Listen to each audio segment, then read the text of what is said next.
playing basketball. He's taking off from the foul line. Oh, yeah. You check your screen. The hell is that guy doing that for? Yeah.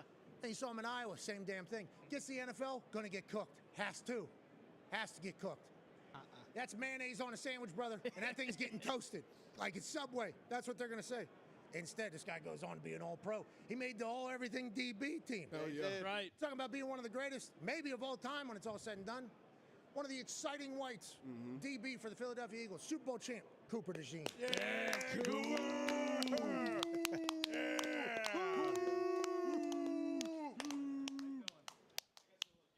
Thank you, dude. I've been drinking beers. This has got to be Wow. better. Oh. Oh, you got Drink right chocolate now. one? You got chocolate one? Yeah. Oh, Thank you. taco. Oh, yeah. Oh, yeah. Yep. Thank you. Thank you. Thank you for the Thank optimum you, Coop. nutrition. You can put that Yeah, headset thanks, on. Coop. Pretty hungry. Hey, thank you, Coop. Thanks for bringing 6. No, yeah, that one's good. Hey, happy Super Bowl week, dude. Happy to be here. Wish I was playing, but You've already done that, obviously, in your very new career in the NFL that you've taken the world by storm. I just mentioned it there a little bit. Thank you for being a trailblazer, brother. I'm just trying to do my part. You know?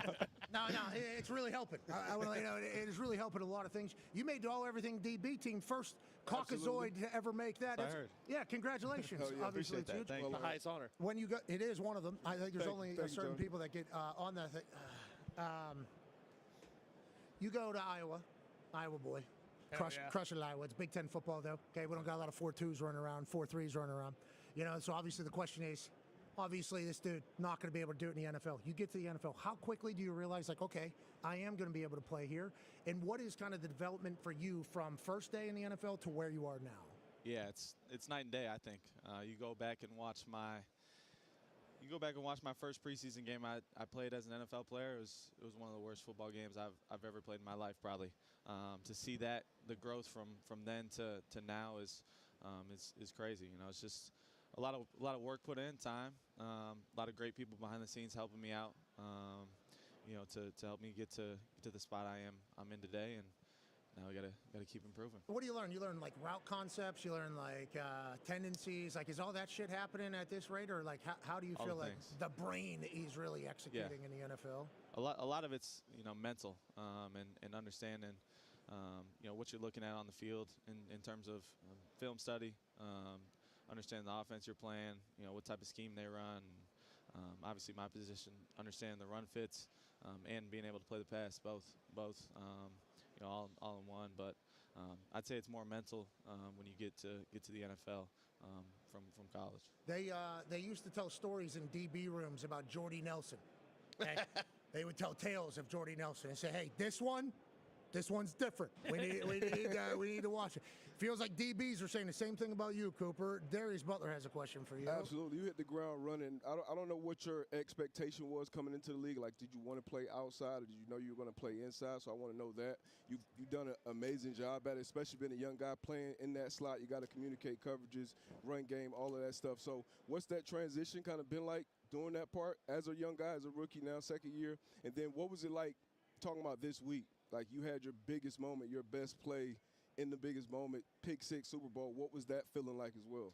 Yeah, I think coming in the NFL, I really didn't know what position I'd play. I feel like I could play any three positions in the back end.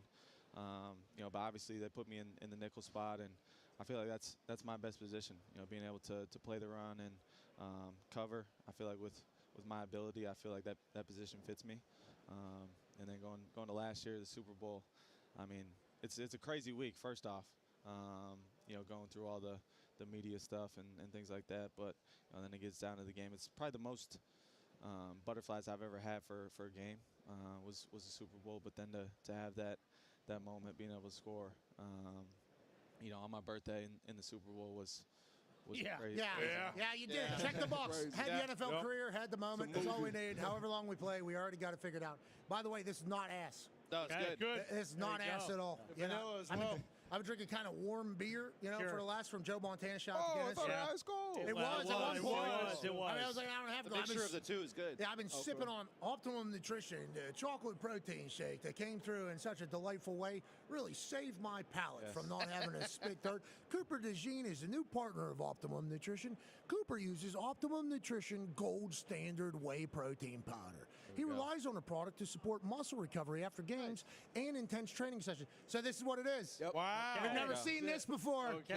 Seems like Optimum this. Nutrition, baby. Is this what it was? Were you Yeah. drinking this in high school when you were taking off from the foul line like that? I did drink it in high school, yes. Oh, so this but- is literally the.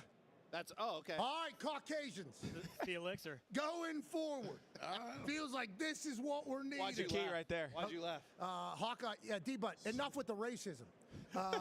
Ty Schmidt over there, Iowa Hawkeye, has a question for you. Yeah, a lot of people who aren't from Iowa or aren't a fan of the Hawks, they feel one way about them, think they know. I think you being a former Hawk, you have a lot of pride in the program. I have a lot of pride in being an Iowan. When you look at all the success that guys from Iowa have had in the NFL this year, you and Jack Campbell, two, first-team All-Pros, I think they had 5 Pro Bowlers. How much did going through that whole Iowa program, like how much did that actually prepare you to succeed early in the NFL? Yeah, I think it's run like an NFL organization. The way Coach Ferentz coaches and the things he teaches us about football and about life, I think is good. It turns you into a man. I think going through that program, you don't see it a lot nowadays because everybody's leaving. For different schools when they're not playing. So you don't really get the development. But I wouldn't be the football player I am today without going to the University of Iowa. It was a dream of mine as a little kid to play at that school, and Coach Ferentz and Coach Parker, I think two of the best to do it. Go Hawks. We continue digitally. We'll see you tomorrow from Radio Row. Okay, that was, Wow. you nailed it. Perfect timing out of you. I'm sure you can Appreciate dance that. well, too, which obviously will not be talked about much, in the entire thing. Jump high, Yep, that's Run right. fast. Yeah, check all the boxes. dances well, coach's kid, first in, last out, lunch pail guy. Oh, yeah. You have all of them, bub. For sure. I appreciate that, though. How about that punt return? Was that a touchdown? Yeah, it that's was. bullshit. It Don't was. bring it up. Still makes me sick to this day. What you do? You wait for a fair catch. Don't wait for a fair catch. It's not a problem. Is that what happened? No. I wasn't waiting for a fair catch. Thank you. Unfortunately. And then they let him run it back for a touchdown. Get him winded. Don't call That's- don't call anything yeah. on the field and then go back to That's not even what they were reviewing the play for. I don't think. exactly. So. What do you mean they weren't reviewing the play? First thing I thought See it if I was. stepped out of bounds, and then they came back with. I've never heard of the invalid fair catch call before in my life, to be honest. Before that day. I think we actually have a video of it. Here's it. Peter. Not a chance. If you're What? I mean, if you're a ref on the Got field, him. That's crazy. lost Got the him. game because of it. See ya. He won him the game. Remember, Would've this been a was walk-off. this was when the Iowa Hawkeyes were a rugby team. Remember, they weren't playing offensive football, and he was scoring on He was special actually teams and he the was defense. gonna play on offense. I think we would have went like 11-1 this year if we didn't get fucking robbed Hey. in this game.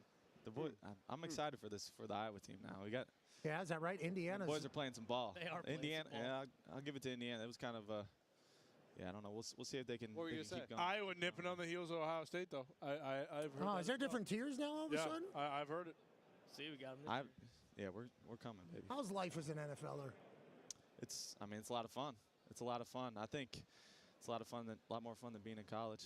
You don't got to go to class. You That just is do, good. that's a yeah, plus. That is do good. football all day, watch film, hang with the boys, really do whatever you want, especially in the off season. The off season's nice.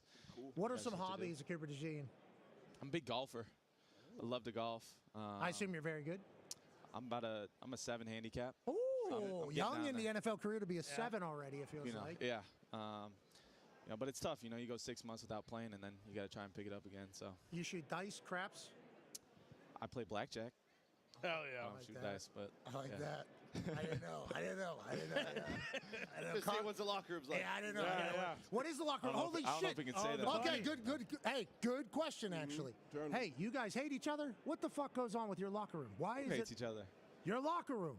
Your locker room. No. I watch Hard Knocks. I don't see it. They must be editing it yeah, out. exactly. But then every day I hear you guys hate each other. And Sirianni's a They had buffoon. the happy bunny. Had to bring Yeah. in the positivity Yeah, bunny. Yeah, in the locker room. Yeah, so tell Slash us. his throat after you guys lost. Can you tell us what it's like in the Philadelphia Eagles locker room? Because Sirianni seems hilarious, but also has the boys rallied. But outside, they want him dead. And then players obviously have situations at all, like you guys hate each other. Is that all noise outside? You guys don't hear? Like, how do you kind of manage? You're young in the league, so you Yeah. probably shouldn't, I guess, I mean, I talk don't know what about other it. locker rooms are like, but I feel like this is probably one of the most, close-knit locker rooms I've been around in my entire career. I feel like you don't see that a lot in the NFL. even in college, it feels like I'm in a college locker room just with the way the guys are, talking, hanging out outside of football, going out on the golf course, joking around, doing all the fun stuff together. It feels like you're in a college locker room. I feel like you don't get that everywhere in the NFL. Do you guys play cards a lot in there? Play cards, yeah. We, I don't know if I can. You're allowed. It's all for M&Ms. M&Ms. M&Ms. Yeah. For M&Ms and stuff like that. Yeah. That was awesome. You don't have to say anything else. Okay, they're playing Boo-Ray in there. You got a little tank game, Tonk going on. We got some games. That's good, by the way. I think we should be promoting more of that. It's a lot. It seems like a lot of one guy that's always around, the Big Dom. Tell us about Big Dom. I just saw him, I think, on the Senior Bowl on the sideline. Yeah. Right in front of the camera. Well, hold on, He was hold at on. Raw, I think. Yeah, Monday Night Raw. You don't understand. As an Italian, we understand what Big Dom's doing, okay? Tajin, I don't know if that's Italian or not, but you know what Not Big Dom's Italian, doing. I don't think. But if you're coming to the city of Philadelphia, that's one guy you call right there. He's got it all. You need a reservation. You need a cheesesteak. You need What's your favorite? you need a car. Talk to that guy. Yeah, talk to Big Dom. What's your favorite cheesesteak? Ooh. I'm an Angelo's guy. Personally, to be honest, I have not had a lot of other cheesesteak places. I've had Del Rossi's, Angelo's. There's a new spot, Skinny Joey's. Sure. Oh, Skinny Whoa, Joey's. is that A thin new bread? spot, Is that thin? okay. Is that thin bread? What is Skinny Joey's? It's the seeded. The semolina. bun. Semolina Yeah. bun. Do yourself a favor, get D'Alessandro's. D'Alessandro's? D'Alessandro's. I've heard of that. I've Yeah. not tried it yet. It's up by Delco, okay? Yeah. A lot of Johns floating around It down ain't there. new. You drop John in your daily life now? You say John? It's made its way in there, yeah. What about I use- water? You do water too? Nah, I'm still a water guy. I haven't gotten to water yet. So Do you want to talk about your public relationship or no? I don't think I have a public relationship. There you go. All right, awesome. Let's Yeah. move along. Ladies and gentlemen, it is time.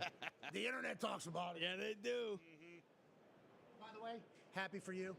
Whatever the hell you want to do with Hell your life, yeah. Yeah, thank you've you. earned. Thank Hell you. yeah. Appreciate that. You need to know that. Appreciate that. You've worked your ass That off means to a get lot here. from you, yeah. And you have Appreciate good that. celebrations. Thank you. Great. Keep them up. And also tell Blankenship it's a compliment when they come up to him and say, "Coop, what up?"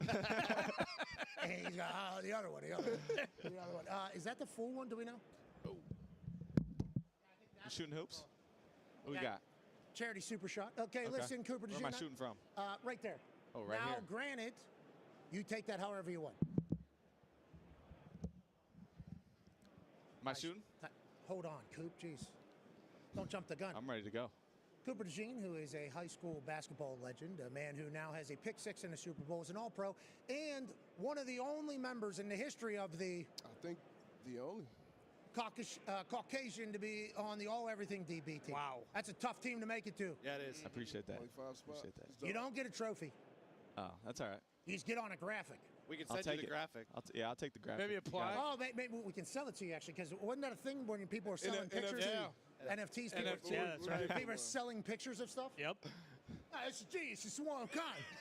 Well, can I screenshot it? No, that's not it. Cooper DeJean, obviously, you Philadelphia Eagles legend, potentially first ballot Hall of Famer if everything continues to go the way that it's going currently. No pressure, don't fuck it up. You're representing an entire race at a position that we have not had a lot of folks in its history. What we need you to do now is potentially showcase that high school basketball ability and make one shot from that particular area, okay, into this hoop over here. Now, it is a gimmick state fair basketball. So if you were able to make it on your first shot without feeling that ball, we'll give $20,000 to a charity of your choosing. Yeah, I was gonna say. All right.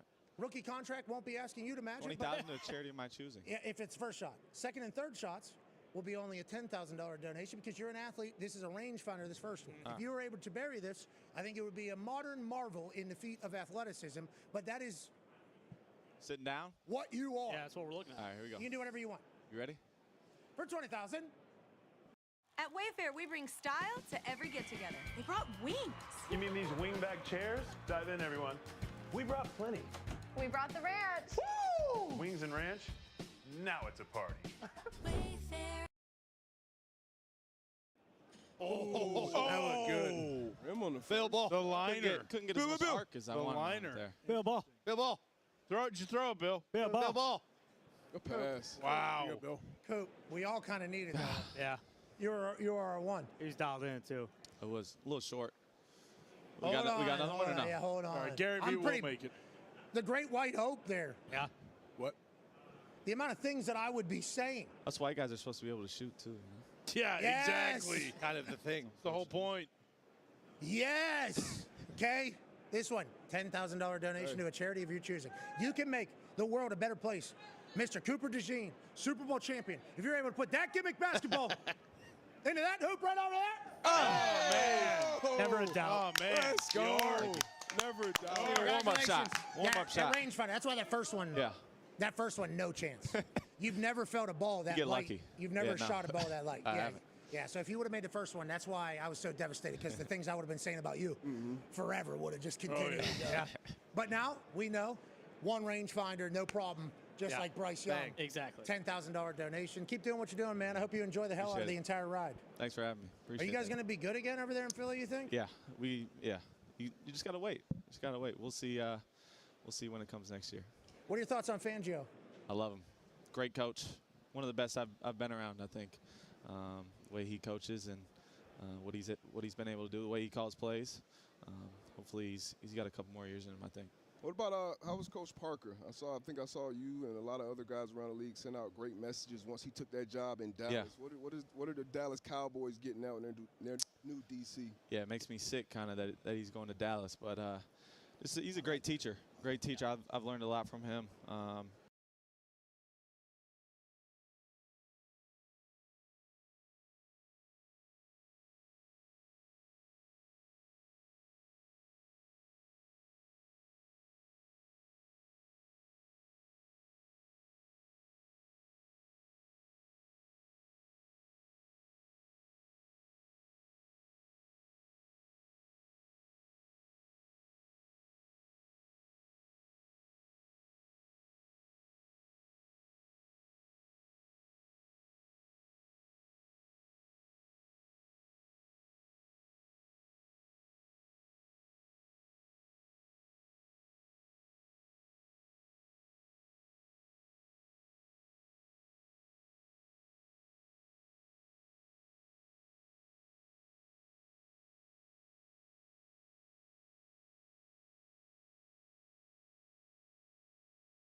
Crispy, airy, lightly charred at home. Today we're going to talk about the most shocking news story of the decade. IGN and hypocrisy? IGN and having a double standard? Who could have seen this coming? Who could have seen this story coming? Well, you see, there's sort of a duality of IGN, and it's very dissonant. It's fascinating to me. You see IGN promoting games that most people feel are mid, or even at times they suck. You know, there's the stereotypical IGN review of giving something a really high guard. I get it, but we're doing that specifically because we want to highlight unique things to do in the open world. I'll be super excited. They're going to share more about that in the lead up to launch, but I think it's important to maintain a healthy level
Hello everyone, Crimson Desert. Today, we'll cover our main protagonist Cliff and his story, as well as the open world where your journey will take place. This is the continent of Pywell, a seamless open world filled with natural beauty. Here you'll find both vast wilderness stretching as far as the eye can see, and bustling cities inhabited by residents from all walks of life. As you explore, you may also come across ancient ruins and more just waiting to be discovered. But for all its beauty, danger lurks in all corners. Rival factions clash in deadly conflicts. Hostile forces roam the lands. And high above, in the realm known as the Abyss, a growing mystical imbalance threatens to push the world toward chaos. This is where you step in. Here, take these wings. It's time to return.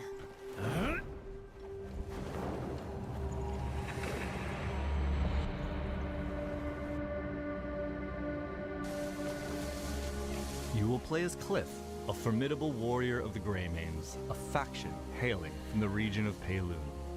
Renowned for their commitment to peace, the Greymanes have long fought for their homeland's unity and protected the innocent.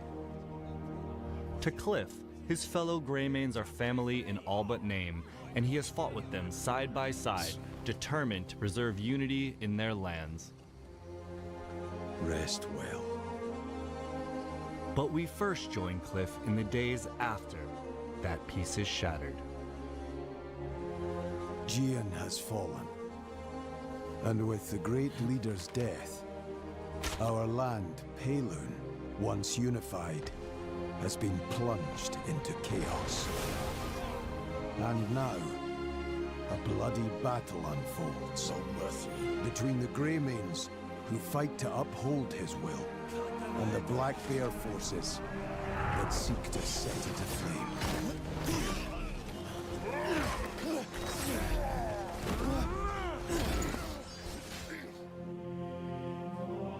Your journey begins with reuniting the surviving Greymanes to rebuild the faction and reclaim your homeland. Black Bear bastards swore up and down you were dead.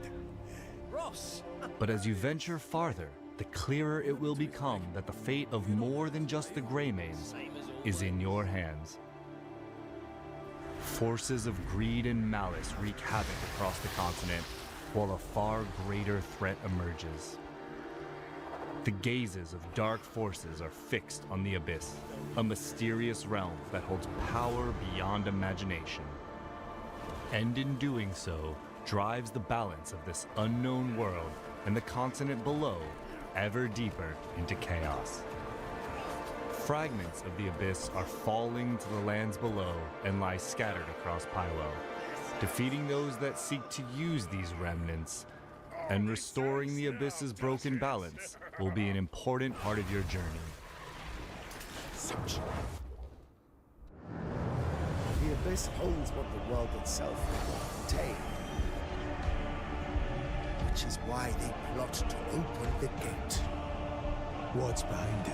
Pure power, raw and untamed. The moment it is claimed by a single hand, ruin is sure to follow.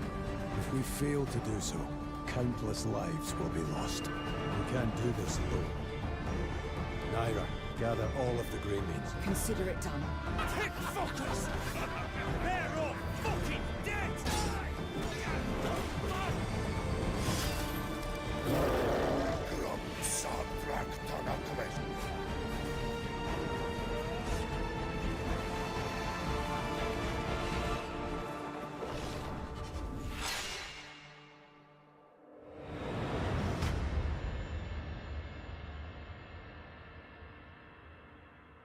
The story of Crimson Desert centers on Cliff. This way. How's the situation? But as his tale unfolds, 2 new playable characters will come to join your journey. As these characters become available, you will be able to freely explore Pywell and undertake many quests outside the main story with them.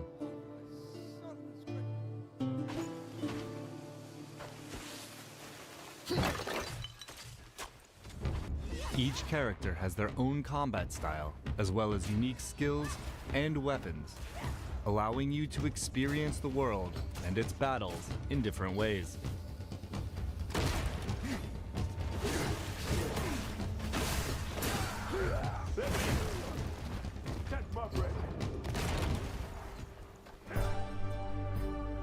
Pywell is made up of 5 regions, each holding stories to be told and discoveries waiting to be found.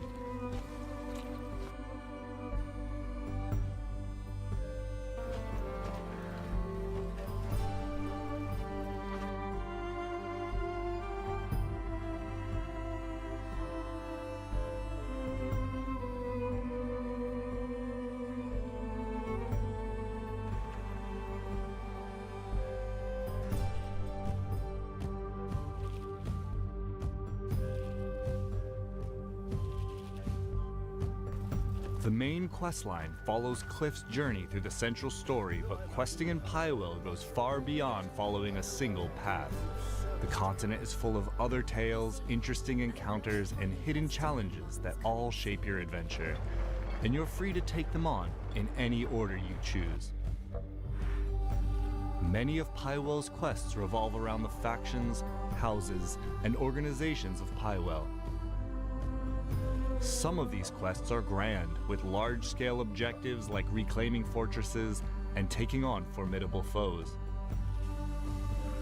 Do you know how to drive a wagon? Would you take the reins and get me to the trading post? While others are quieter, requiring you to help residents with everyday tasks.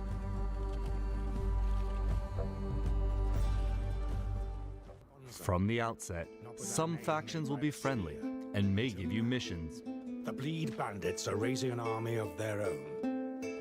And worse still, they've stolen the family spear manual.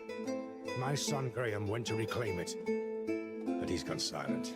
With the rest of my men serving the Duke, I find myself in need of your aid. Others, however, are hostile forces who are residing in or occupying the area. Roothold, originally under the jurisdiction of House Celeste, is currently blockaded, under siege by the invading forces of Gwen Kraber. The area will be liberated once Gwen Kraber and Kraber's soldiers are defeated.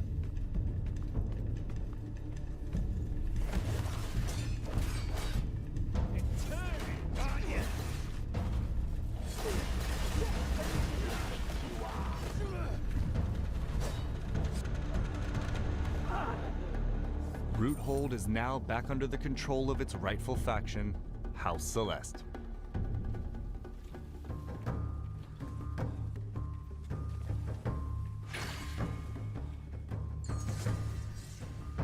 Enemy forces have withdrawn, and the region will now be safe to travel. In other liberated locations, the homes of rightful residents may be restored.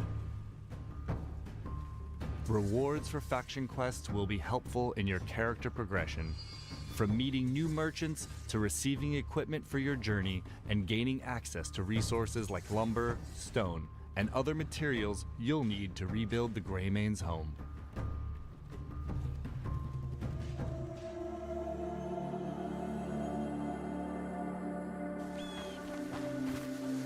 In Pywell, exploration is more than travel. It's discovery. Whether it's finding undiscovered points of interest, hidden treasures, or simply a vantage point to take in the view, there is much that will draw your curiosity to wander.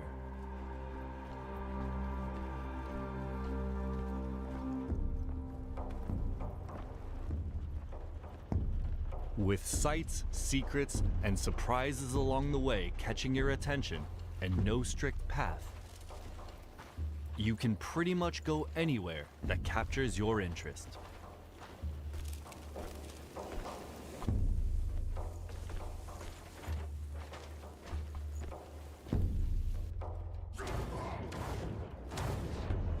A trusty steed provides reliable travel, but Cliff himself can climb and even glide across distances.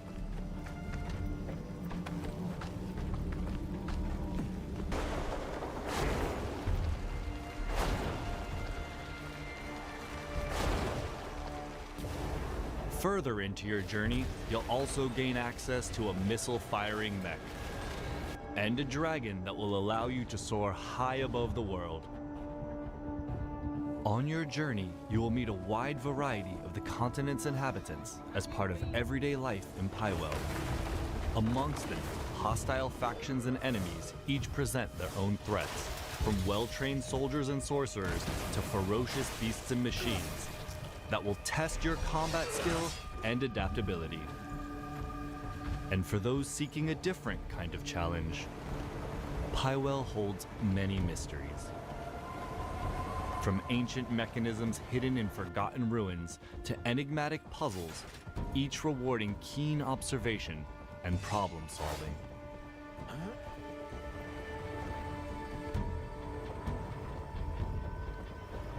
Now, let's go over just some of the things you can discover out in the world. The Abyss is a mysterious realm brimming with secrets and untold power. Its influence stretches far beyond its own borders, spilling into the lands of Pywell. Fragments have fallen to the world below and lie scattered across the continent. And discovering these remnants will be an important part of your journey.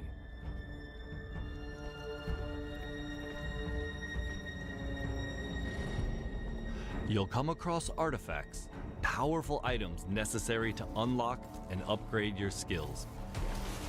Artifacts can be earned through quests and combat, while others lie in more hidden corners of the world, waiting for those willing to stray from the beaten path.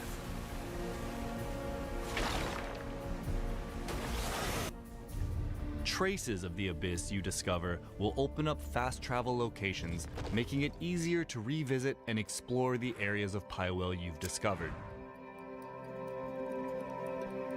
In time, your search will inevitably take you to the Abyss itself. Venturing into its mysterious realms will put your wits to the test as you uncover its secrets and restore the Abyss's broken balance. Across Pywell lie valuable equipment and items, some tucked away in hidden corners, others guarded fiercely within enemy camps, forts, and strongholds. Many of the items you uncover may offer powerful and helpful advantages in combat and exploration.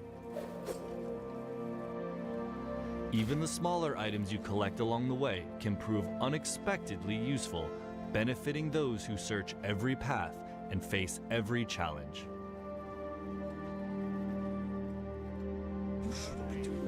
The world of Pywell is rich with knowledge waiting to be uncovered, from knowledge about its inhabitants and wildlife to skills, items, and more. This information can be acquired in many ways, by interacting with characters and objects, exploring new areas, and even observing from afar. The knowledge you gather may provide clues to completing quests, open paths to acquiring new skills, or offer helpful guidance.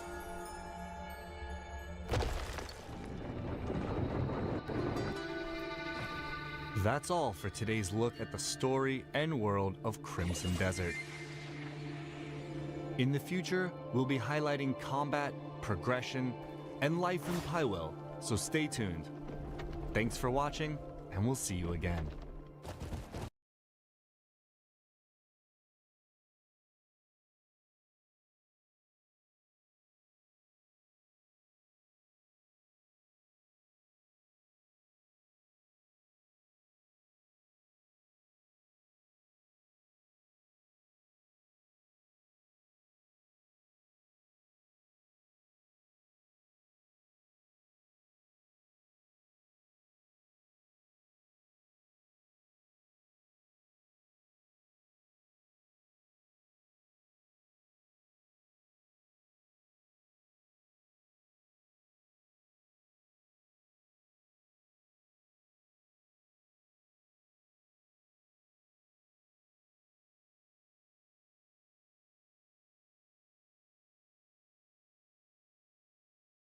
can give you this for a better deal on that.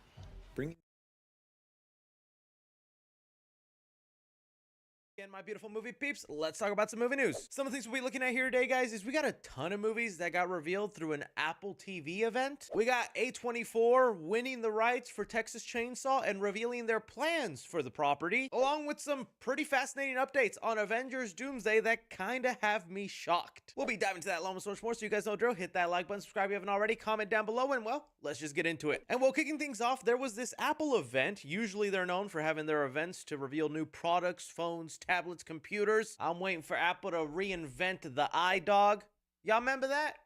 I had one of those. I don't know what happened to him, man, but I loved him. But just the other day, they had an event to reveal upcoming TV shows and movies coming to the platform. And while I'm not going to spend the time to mention every single show and movie, I did still want to highlight the ones that caught my attention and the ones I think that you guys maybe would want to check out. So kicking things off, they did reveal a brand new trailer for Monarch Season 2, and I am kind of blown away by how big they're going with Season 2. Their first trailer already got my attention with this like mystery titan that they're going to be defeating, but this one makes it feel like it's its own movie with a big budget. They even have a Godzilla and Kong team up. We need Kong and Godzilla. It's really insane that we have TV shows that rival what the movies are doing, and now in a season of Monarch, we're basically getting a Godzilla and Kong side story. Then we got some first look images to some of their big movies with plot details. Starting things off, we have one movie coming September 4th starring Ryan Reynolds and Kenneth Branagh, and this follows Ryan Reynolds, who's kind of like a secret agent during the Cold War, but ends up getting stuck in Russia and befriends an ex-KGB agent who's a little familiar with American culture and will try and help him escape. The movie's entitled Mayday. Could be fun. I'm kind of going from least interesting to most interesting here. Next up, we have a dark comedy that's being directed by Jonah Hill, starring Keanu Reeves and Cameron Diaz. And the movie basically follows a celebrity who is about to be blackmailed and is shown a videotape of something really embarrassing that is being threatened to release everywhere. The celebrity decides to go through a list of people that he's wronged in his life, hoping that he can apologize to the blackmailer and not get that tape released. That sounds like it could be something. I'm up for a little dark comedy. Always nice to see Keanu Reeves in something also. We also got several first look photos to Apple's big movie called Matchbox that is based off the toy brand. This is starring John Cena, and it's really looking like Temu Fast and Furious right now, because the plot literally reads: a group of friends since childhood who have their lives upended when undercover CIA agent Sean, their lifelong absent former leader, returns to their small town and unwittingly gets them embroiled in a frantic international pursuit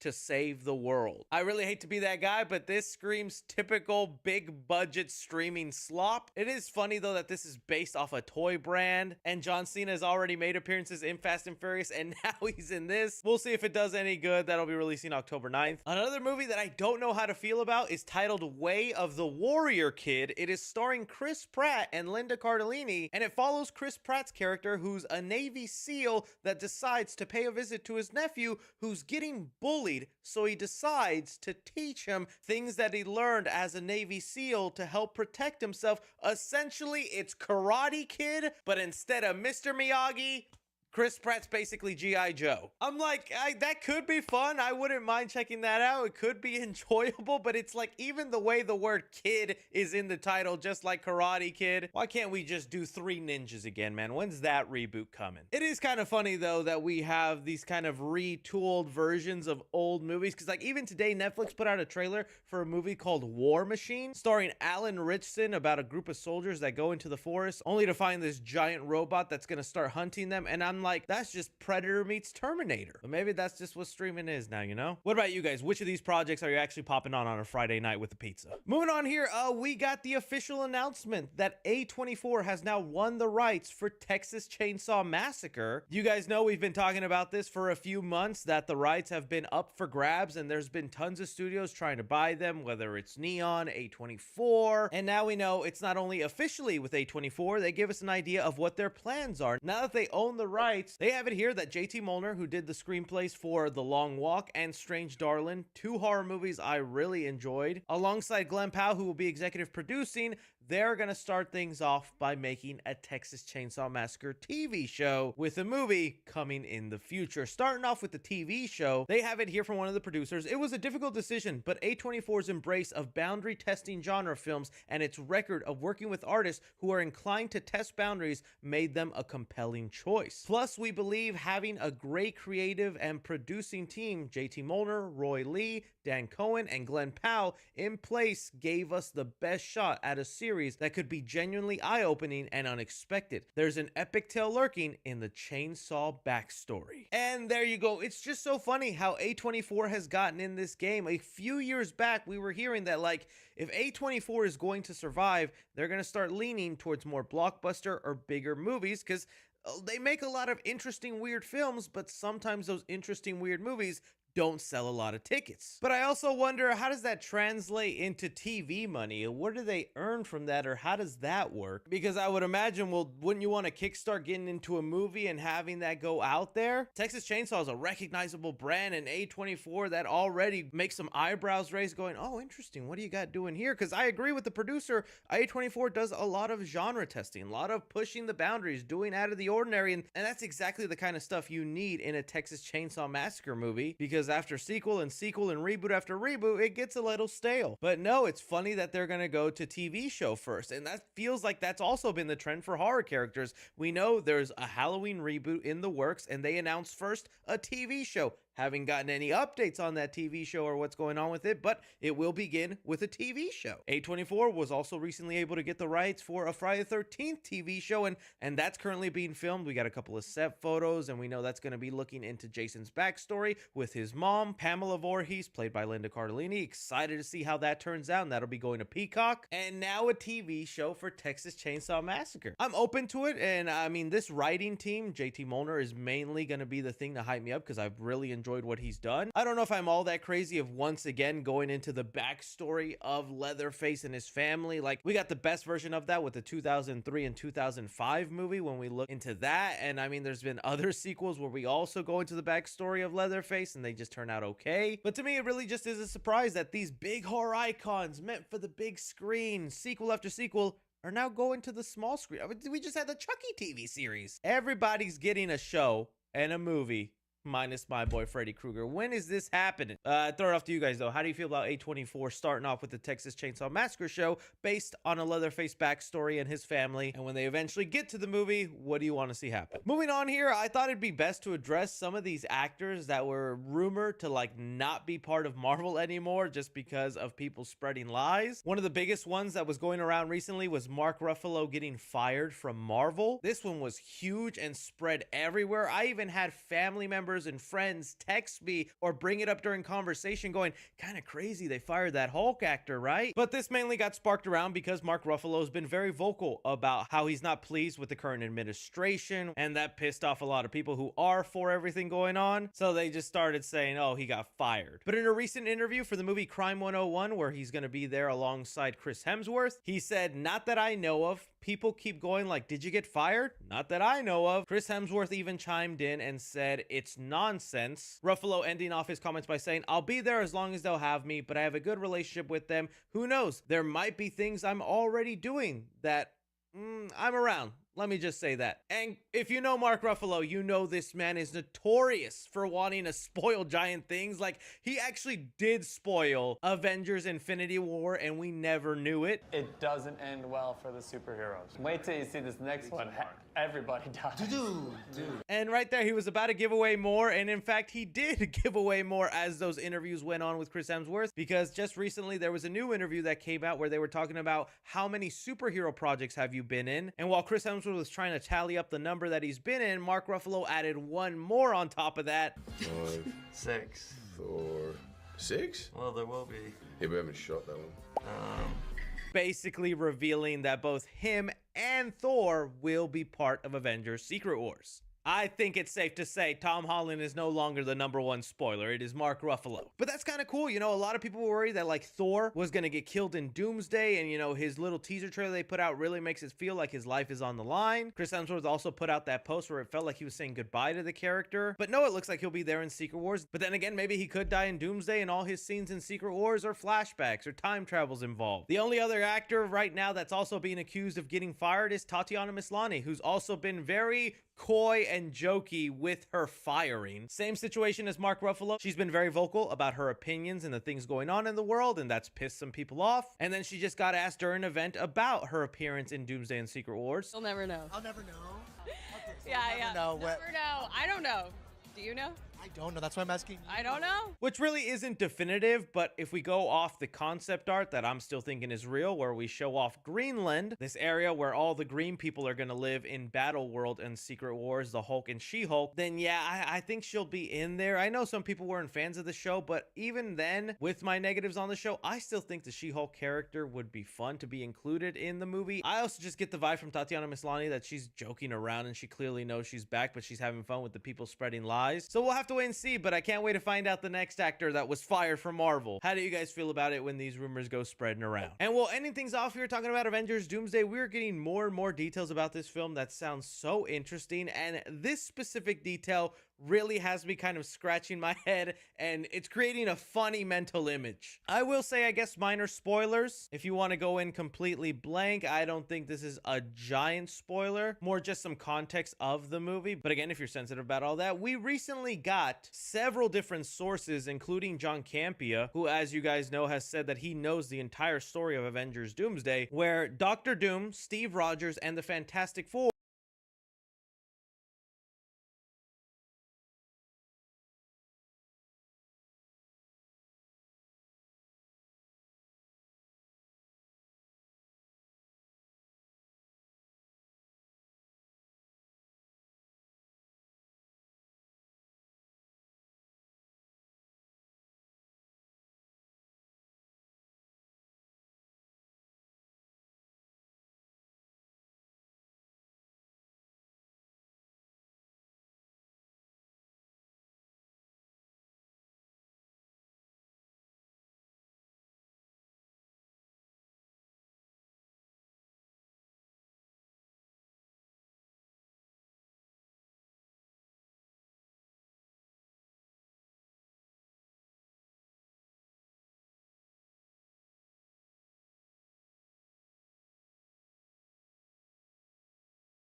are reportedly on the Fantastic Four ship in the Thunderbolts post-credit scene. That in itself is just so fascinating to think all those characters are on that ship, and it makes me wonder, how are they even necessary explanation picture, and it fascinates me more to just how the movie will play out and how all of this will make sense.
Don't complain.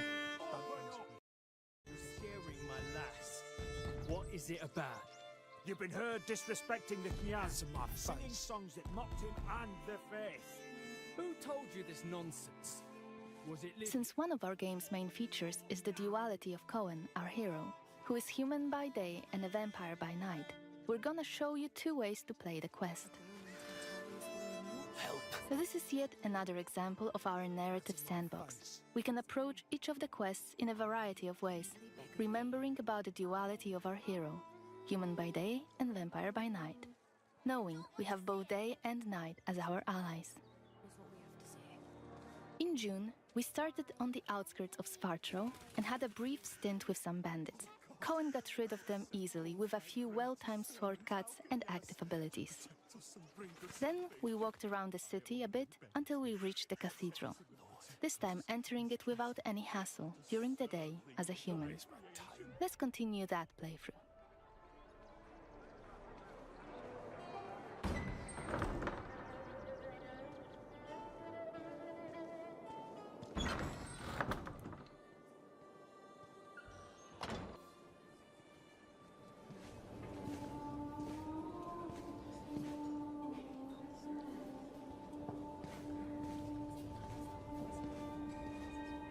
The baptism of a newborn is a solemn moment, doubly so.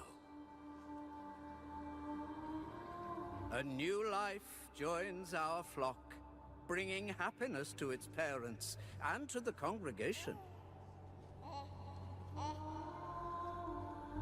Natus ex sanguine est, alitur sanguine, et in sanguine morietur.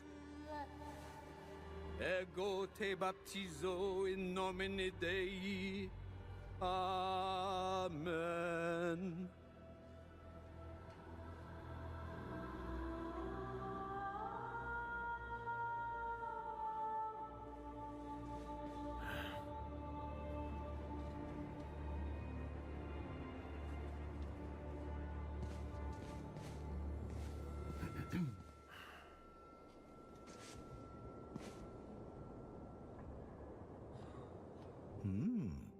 Don't I know you from somewhere, young man?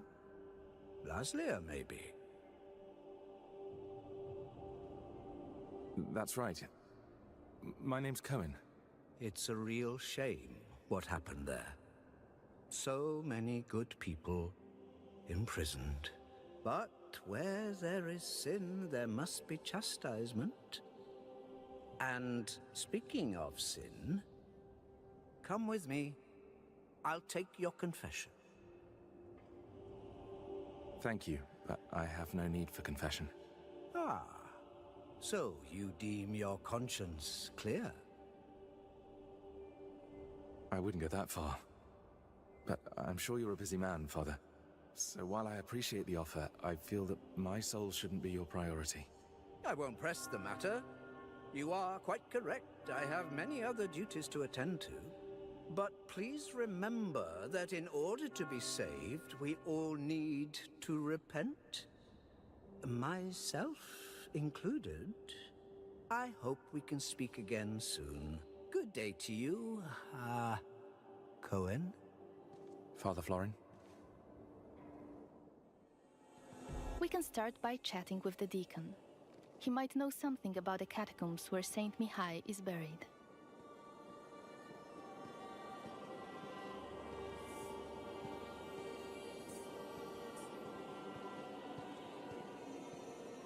Pay the workers, clean up the altar. What else? Oh, right, the bell tower. Yes, what is it? I have much to do, so either be quick about it or leave me to my duties. Could you point me towards the entrance to the crypt? What are you talking about? I wanted to pay my respects to the city's founders. Light a candle in their memory, if possible. Sorry to disappoint, son, but there's no crypt in this house of worship now, if that is all. Things change, especially in the last few years. Perhaps the crypt was built over or sealed away? Listen, son. The parish book doesn't say anything about any crypt. I should know. I wrote parts of it myself. Can I take a look? Just to make sure. No. The library is not open to just anyone.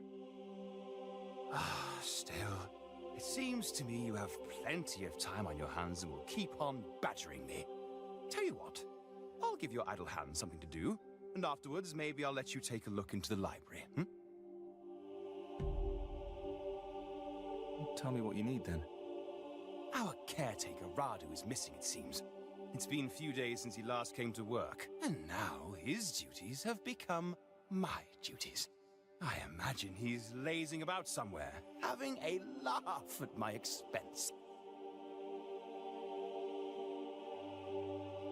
Any idea where to look for him? Perhaps he's at home. If I only knew where that is. Radu's a secretive man. No, I'd rather ask around in the almshouse. He spends a lot of time talking to the inmates. The almshouse? Where is it? Go out to the courtyard and turn left. Carry on walking until you see a well on your right. The almshouse's entrance is just by that well. I try to avoid going there myself. Ugh, a dreadful place. Really dreadful. Anyway, be on your way, son. And let me know when you find Radu. Turns out the deacon had his own agenda and asked us to find out what happened to the local caretaker. Let's find the asylum he mentioned. While on those sacred grounds, we should mention that every week, in some of Vale Sangora's churches, people gather for the so-called Blood Mass. It was established by Brenzis and his clique of vampires after they took rule in Vale Sangora. The cathedral is heavily guarded outside, and it looks like the gods aren't really fond of Cohen lurking around the premises. Let's deal with them swiftly, using our claw.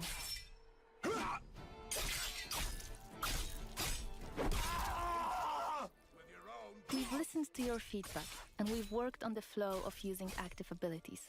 We are no longer pausing the choice menu.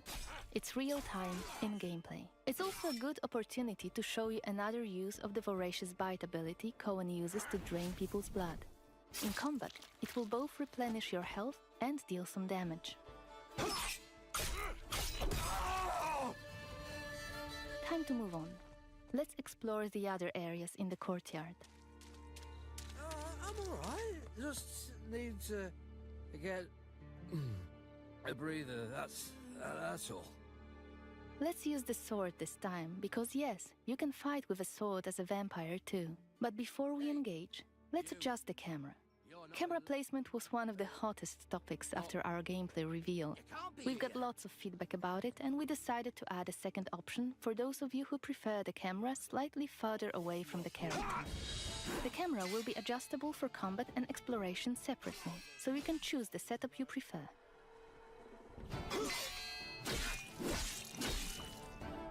Cohen's faster using the sword as a vampire compared to his human form.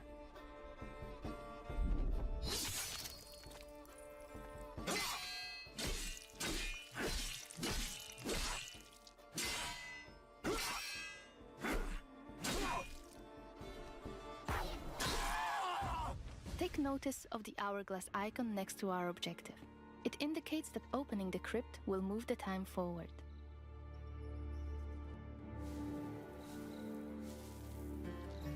How about here? St. Mihai's symbol. Let's open the entrance and investigate the crypt.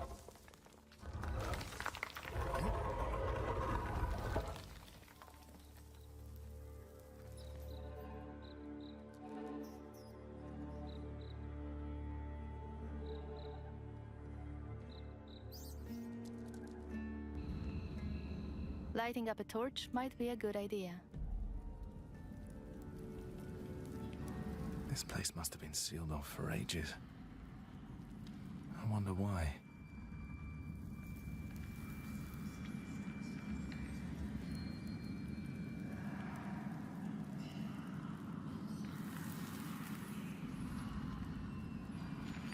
We can hear some moaning coming from behind one of the walls.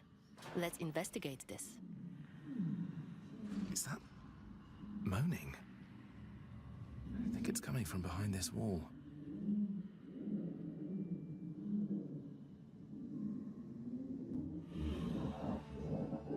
Hello? Can you hear me?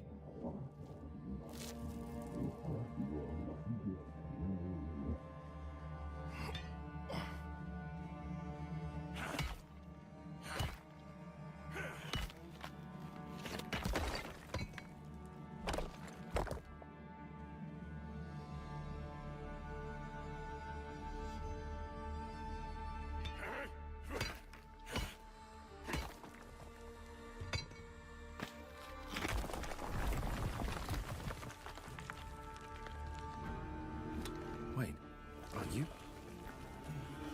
are you Mihai? Tobias!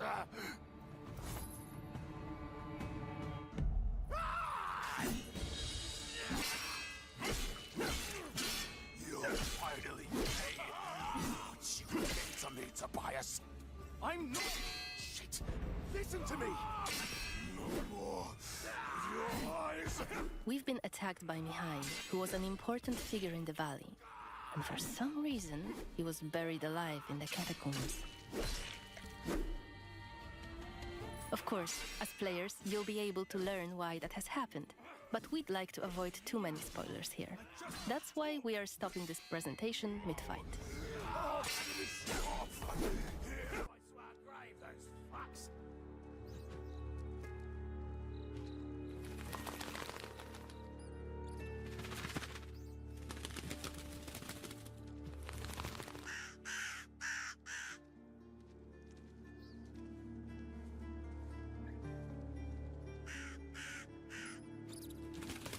As a vampire, you'll see and experience the world from a different perspective.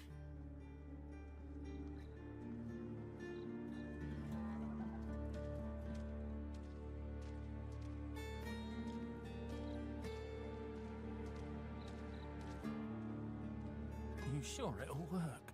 Certain as the sunrise. And if not, I'll pay you back double. Provided I'm able to crawl back to you.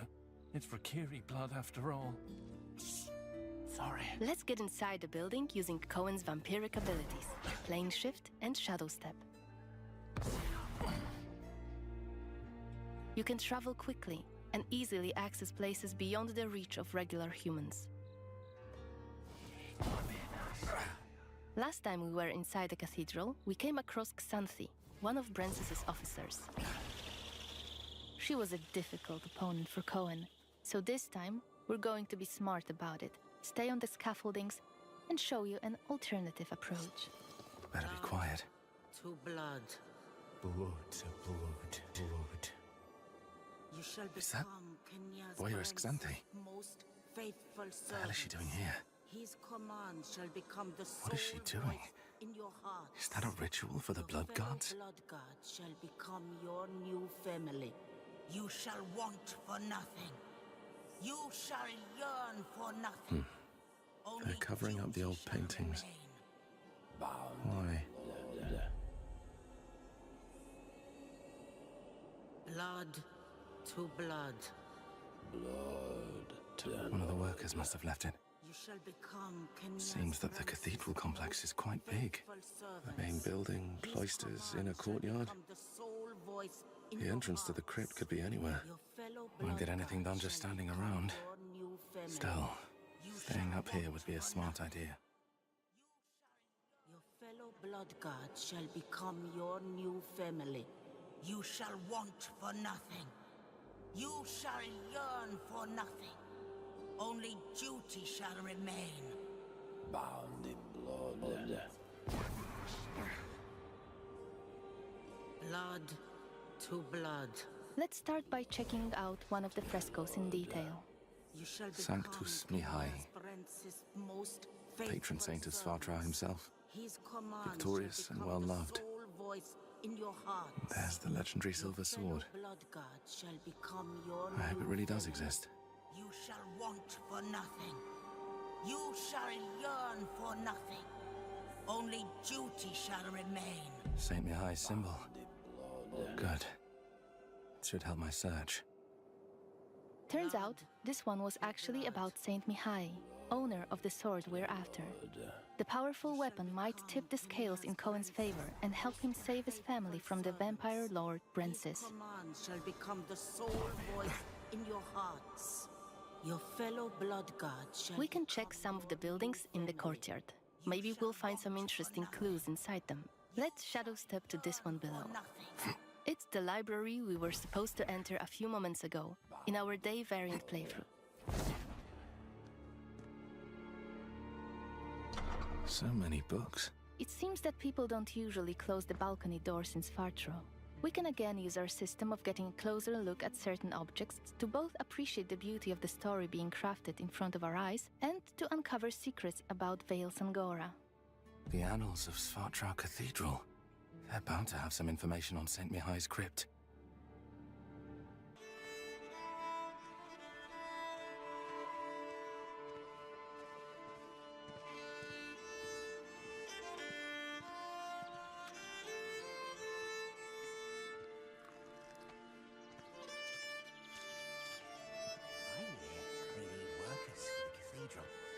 Maybe we could go there today?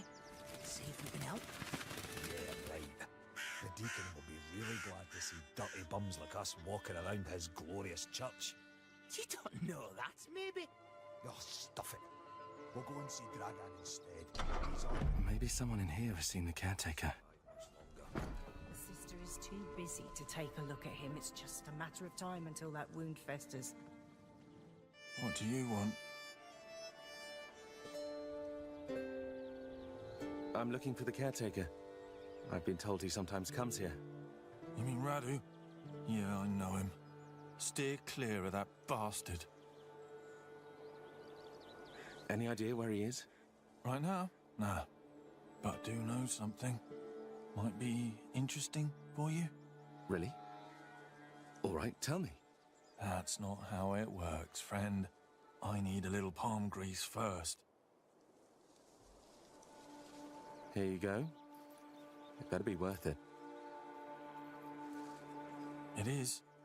Something strange is going on here. Every night there are noises. Creaking, scratching, and I don't know, things being pushed around. Some of the folk here say the building's haunted.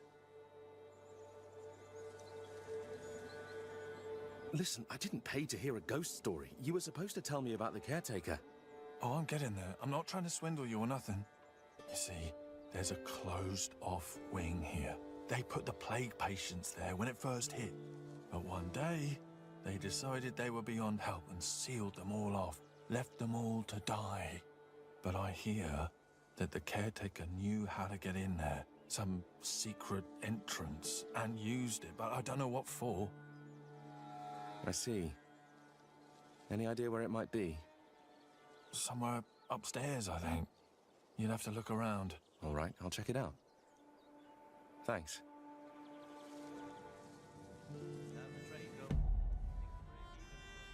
It seems the asylum resident, apart from telling us a gruesome story about what happened to the plague patients, gave us a useful hint about the secret entrance to the asylum wing.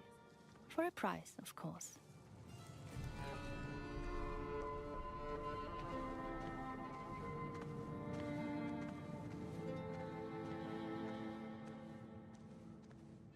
Using focus mode allows us to see that there might be something hidden behind the shelves. Scratches on the floor.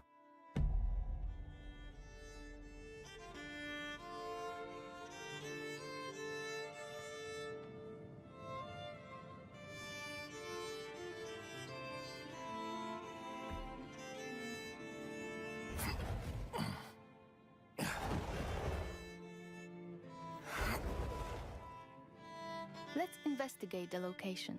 It was a separate wing for patients who fell ill with the plague. Damn. What a stench. Something's rotten in here. So many died here. In isolation.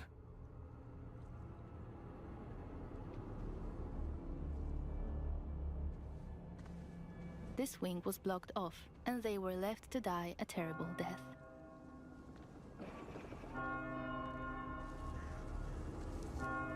Something else happened here.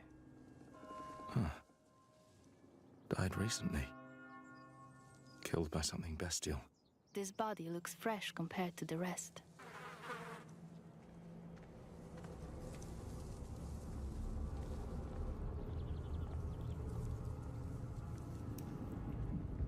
It's getting better and better. We have to face a creature called Muron.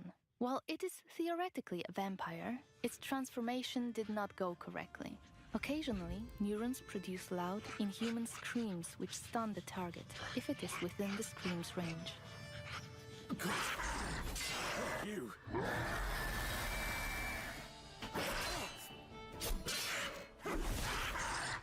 As you can observe, their behavior is chaotic and hard to predict.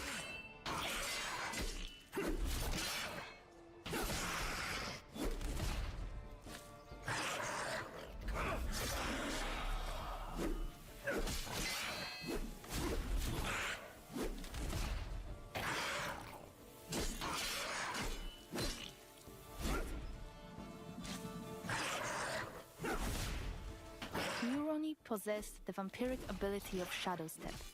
However, it is juggy and unstable.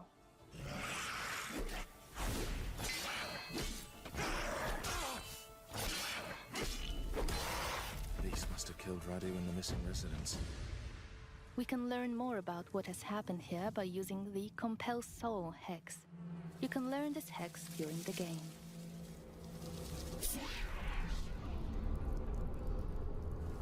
It is a feature enabling the player to talk with certain corpses, those that have moths flying above them. Magic is only available to Cohen in his human form. We wouldn't be able to talk to the dead had we come here at night. It's you, isn't it? Please, stop! It hurts! I beg you! We're friends! Radu, please! That's enough. Rest now. We can go back to the Deacon now and report our findings. Before we chat to him, notice that our current objective again has the hourglass symbol. This tells you that the dialogue will push the time forward. So when you play the game yourself, you'll have to decide whether you want to challenge the vampires openly, or lay low until you're ready to strike and surprise them. It's even bigger than I remembered. And it's grander than before. They're putting in new stained glass. The Knyaz doesn't deny the old faith. Out of my face. This is the rich district of the city, Silberkreis. There's also Altenmarkt, Neustadt, and the Middens. Each of the boroughs has its own feel and character. Get your stinking ass out of here. I was just passing through, I swear. I got tired and sat down and started begging. Looming high over the city is Brensis's castle, Greifberg. He took it over when he slaughtered the human ruler of the valley, Skender, as shown in the trailer we shared with you earlier in January this year. In order to complete the main quest and save your family, you'll have to storm the castle, alone or with help of friendly NPCs. We could do it right now if we wanted, but it would be super challenging. No more drink for you, my friend. Go home. Oh, let me! I just want to... Oh, let me in! You made a mess, and it's not that kind of inn. Let's check the map. The cathedral is really close. There's plenty of other places to see and things to do here. A couple of inns, a medic, a blacksmith, an armorer, and other merchants. You can see that not only the vampires came out of the shadows. This creature on the right is called an Uriash. Look around, especially at night, and you'll learn humans have lots to fear, not just the vampires.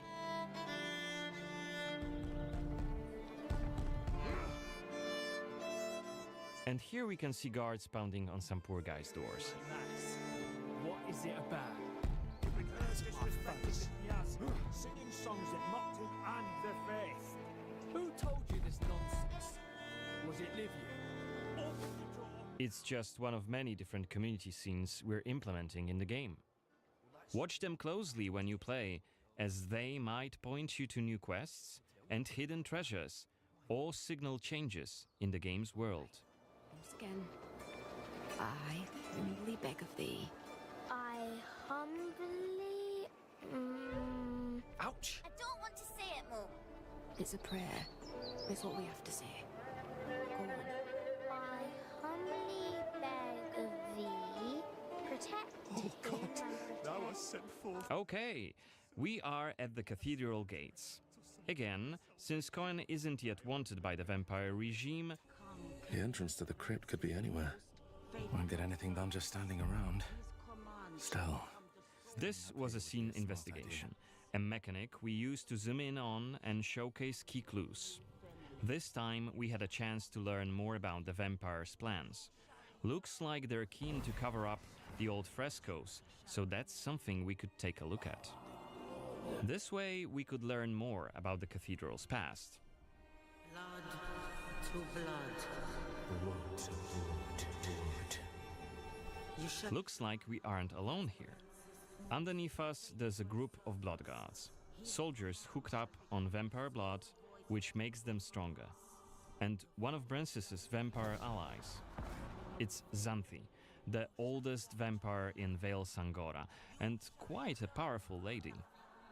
Let's descend and check what's going on.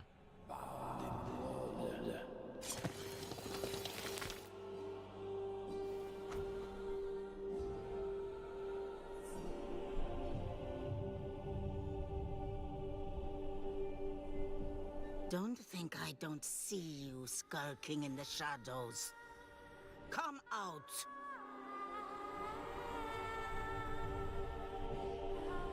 You're interfering with my task. Who are you?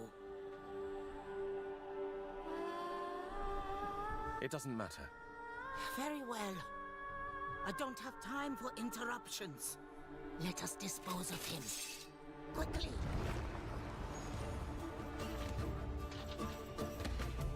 You've withstood it.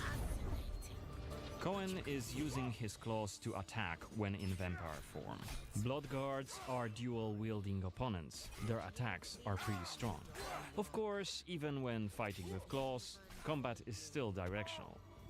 Don't worry, Cohen can still use his sword as a vampire. You haven't lived long. Only after defeating all three of the blood guards, Xanthi deems Cohen worthy of a challenge, and she descends to face him. She uses her blood control powers to cast a multitude of attacks, like her blood whips, that hit Cohen from left and right. Xanthi is protected by a powerful vampire ability. Once her stamina runs out, Cohen will have an opportunity to strike and deal some damage. But be careful, cause Xanthi is quick to counterattack, and she will also try to restore her blood. Meanwhile, look at the indicator just below her health and stamina. It's a timer for the boiling blood skill that you've seen in the CGI trailer. So, if we don't hurry, the timer goes down to 0, and Cohen will eventually explode. And we're dead. Remember, we were only mid-game here, and Xanthi is one of the game's most punishing enemies. Defeating her right here and right now is very much possible, but it would be hellishly difficult.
Don't I know you from somewhere, young man?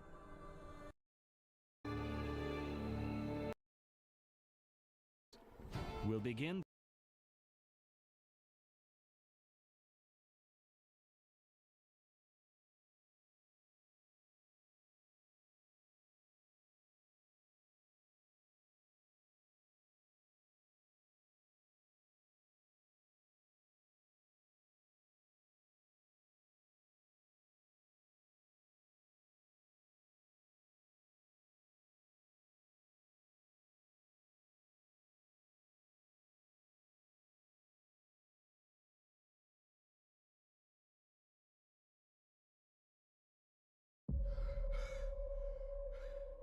Son, you're one of the most promising candidates we've ever seen. But why are you here? I just want to get across that finish line, Sergeant Major.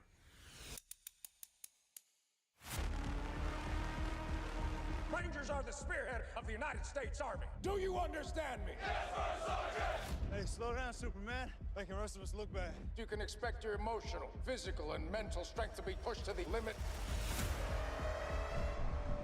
Keep your eyes open. This company's going haywire. What the hell is that?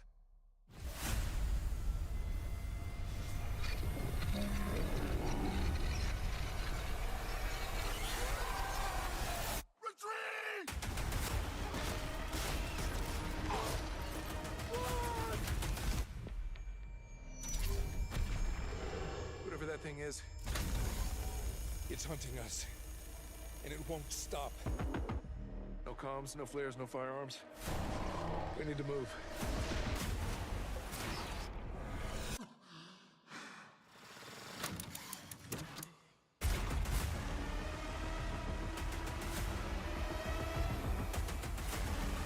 It's not about us anymore. It's warning everybody that thing's coming.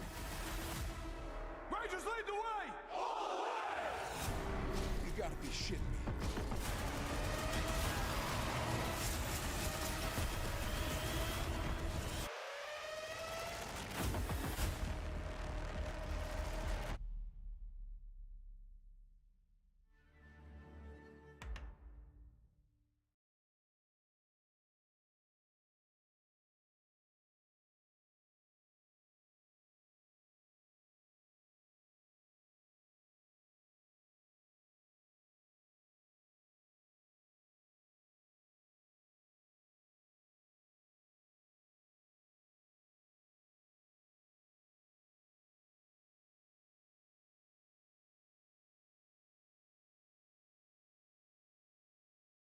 Congratulations on joining your friends and neighbors. You play a foil, though, to John Hamm's character. Yeah, are we allowed to say anything yet? I don't know. I mean, he definitely is somebody who comes into the little quiet village of Westmont, New York, and creates a big splash with all the original characters from the first season. It's a great, fun character to come in and shake things up.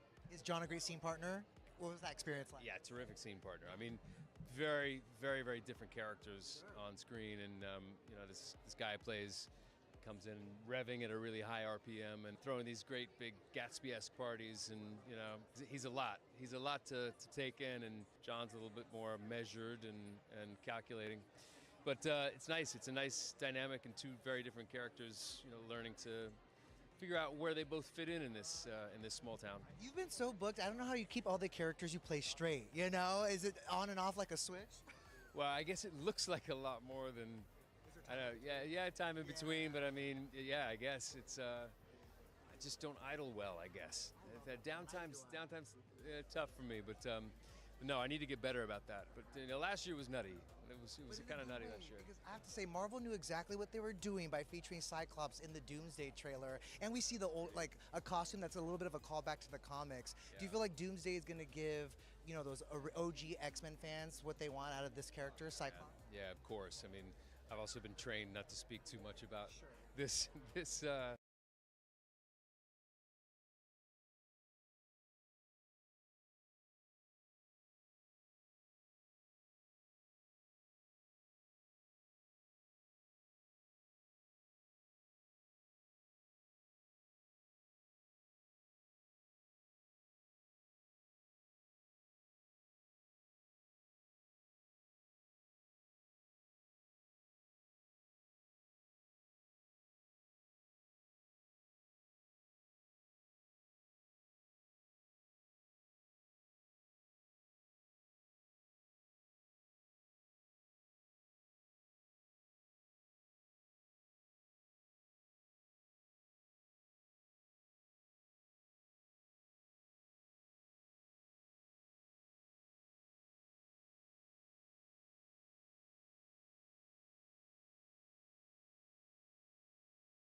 Just remember one thing.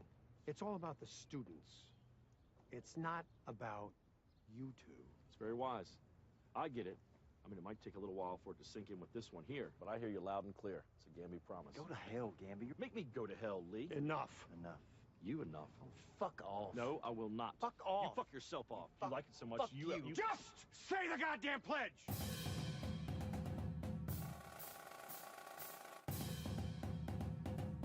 Why don't you shut the fuck up? But maybe you come off like the type of guy that has a small itty-bitty penis. Why do you keep checking your phone?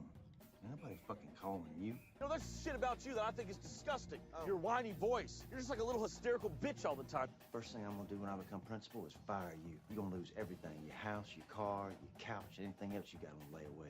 You know, the first thing I'm gonna do when I become principal is not fire you, but keep you on staff as my slave. You're trying to get your little dick wet. That is not what I'm trying It to is do. exactly what That's you're trying to do. not I can see it all over your face. Don't talk about my dick being Like a wet. little fucking horny dog. Nope. Like a corn dog, a little red dog. Don't talk about my red things. Don't do that. I'm gonna take my dick and slap it across your face. Oh, they picked the worst picture of me. I look all bloated like Gamby. Look at my double chin. I still think you're a fucking dipshit. I think you're a fucking dipshit too. You're a fucking dummy. I think your tie sucks. I think you're just stupid and your face is Bushy ass, ridiculous mustache to me. wearing motherfucker. Fuck your face. How dare you, Neil Gamby? I helped you recover. I cared for you. I wiped your fucking ass. Got your shitty little dingleberries all underneath my fucking fingernails. I said Go on, you little You hysterical. just repeat everything I say, you little fucking mockingbird. Oh, okay. I'll say something you haven't said. I hope you die, bitch. You've been working really hard, man. I knew good things was gonna happen to you. Congrats, buddy. Ray, nobody asked you to chime in. And it's not even official yet, so don't go like running your mouth all over town like you always do. Be a little gossip, a little hen. Who are these people? This is my wife, Christine Gamby. The thirsty woman who resembles a bowl of shit rice as her mom eats chai. Janelle? Gail? Cuckold? You mind your own fucking business. No bad news. Such good news, in fact, that I can overlook Ray's idiocy. Micha, you look like death warmed over. Every time I look at you, I lose my fucking appetite. Jealous much? Why, because he rides a dirt bike and gets by sloppy seconds? What's sloppy seconds? Your mom, because of her bad attitude. Will you go get some rest? I'll take it from here. There are more lines on your face than a Tokyo road map. Neil? You're a goddamn idiot, just like your brother was. It's the truth. You and your brother are the two dumbest bucktooth cousin fuckers I've ever met. Understand? So why are you gay? If anybody in here fucks around, you're gonna end up with your tits in a ditch. Believe that! You can't be serious. Oh, I'm serious, Bruce. I'm as serious as a heart attack that you had last year. You're acting like a dick's hater, Russell. Shut up your tight little ass, Martin. Ruth Ann, if I was being cruel and vindictive, I'd talk about you smelling up the teacher's lounge every day with your poop. 1:30 every day in there, straight fucking killing it. Smells like goats at the fair. I look forward to our next conversation where we get to review the art budget. Now, don't be turning this back around on me. Stop being a cunt. Excuse me? What's up? Neil, Yeah. can I tell you something? Yeah, of course. You can tell me anything. Great. Everyone thinks you're an asshole, Neil. Look at Seychelles' ass. Flustered, like sweating, looking like a bitch. What's so funny about that, Abbott? You don't even know what the story's about. Maybe it's not crazy. Maybe it's like a cool story. A guy who fucks dragons, that's crazy. It's more like bestiality. Yeah, looks like something you're into with that shirt you wear. How many fucking zebras you have to fuck to get that on? For your information, I got this at Nordstrom. I didn't fuck any zebras. Nordstrom Rack. No, real Nordstrom. This is like I've always imagined what a horse would look like when it talks, and now I know. Look at her. Like a fucking dinosaur. Oh, she's got bedhead, too. Oh, my God. I can see the edge of her fucking spine. Look at that. That ass. Ugh. I bet when she gets up here, she smells like fucked buttholes. I believe that's what the children call truffle butter. End of the line, slut. I'm sorry, huh? I'm sorry, I keep interrupting you. What are you trying to say? He said, end of the line, slut.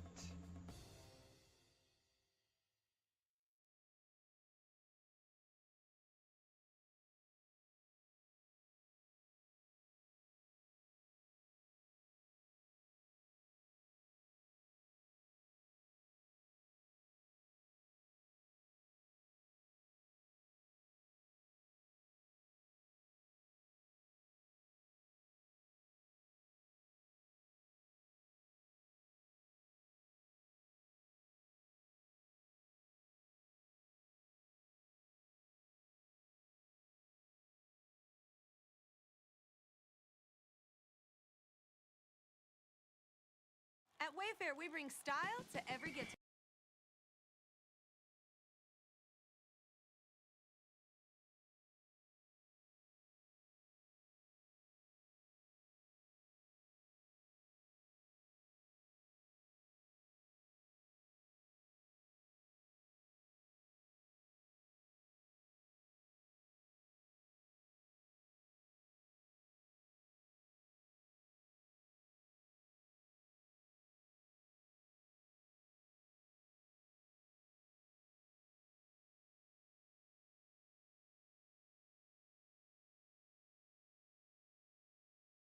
Without exaggeration, a legendary year for RPGs is on the horizon. 2026 is poised to explode with genre-defining titles. We've got the definitive list of 20 new RPGs that will truly dominate. What's up, guys? No more talking, and let's jump right in. First up is The Blood of Dawnwalker, a game already being called The Witcher in the world of vampires. And it's a new project from Rebel Wolves, a studio founded by veterans who worked on The Witcher 3 and Cyberpunk 2077. It's clear these guys are focusing on a deep narrative sandbox, where every choice you make has consequences, and even inaction is a recognized choice the world will respond to. The core hook is the dual gameplay. You play as a human by day, relying on swords and tactics, and a vampire by night with a more frenetic supernatural combat style. At the latest Gamescom 2025, the developers showed off major improvements, with animations that are now more fluid and combat that looks far more natural. The best part is they genuinely listened to player feedback on the camera. After initial criticism, they added a more zoomed-out camera option, giving players a better view of the battlefield and making fights feel more comfortable. This kind of attention to community feedback is a serious sign of quality, showing that the developers are doing everything they can to make sure the game delivers. The Blood of Dawnwalker is expected to be released on PS5, Xbox Series, and PC in 2026, with no specific release date yet. Mortal Shell 2 is the sequel to a cult indie hit that was announced at Summer Game Fest 2025. The developers at Cold Symmetry stated that the sequel will be even darker and more brutal, with a focus on genuinely terrifying monster design. This is the horror art we were promised. The way the monsters look is a whole new level of creative, and the developer's imagination is clearly top-notch. It's an unforgiving, true Souls-like with RPG elements and dark atmosphere. There are big changes as well. The studio has decided to remove the strict stamina system from the first game, to encourage a more aggressive and faster combat style. This is a bold move for the genre, and it seems the developers have listened to criticism of the first game and are going all in, even adding firearms like shotguns and machine gun crossbows. Mortal Shell 2 promises to be a much larger and more ambitious project with 60 dungeons, and it seems the developers have taken all their experience to heart to create a sequel that will be much better than the original. Many expected Phantom Blade Zero to be released in 2025, but its launch was officially postponed to 2026, with some rumors about a fall release. With each new video from the developers, this game looks better and better.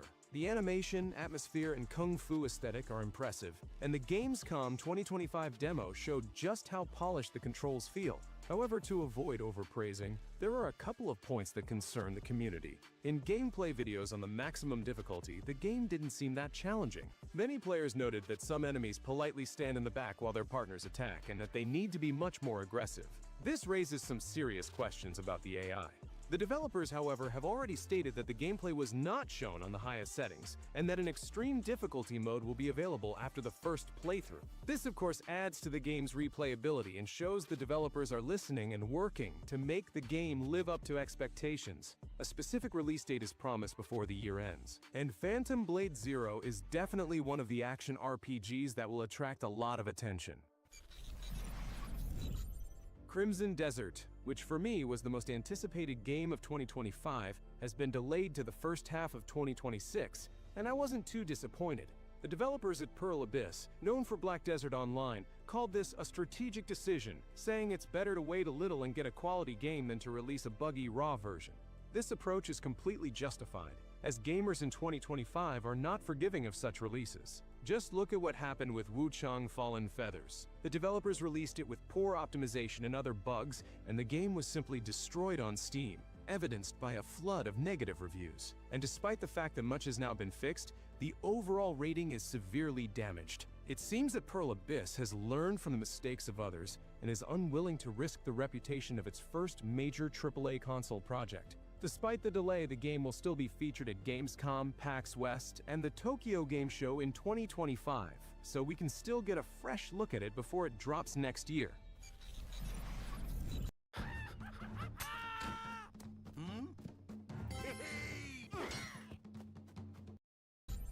Exodus is an ambitious new sci-fi RPG from Archetype Entertainment, a studio founded by former BioWare veterans, the creators of hits like Knights of the Old Republic.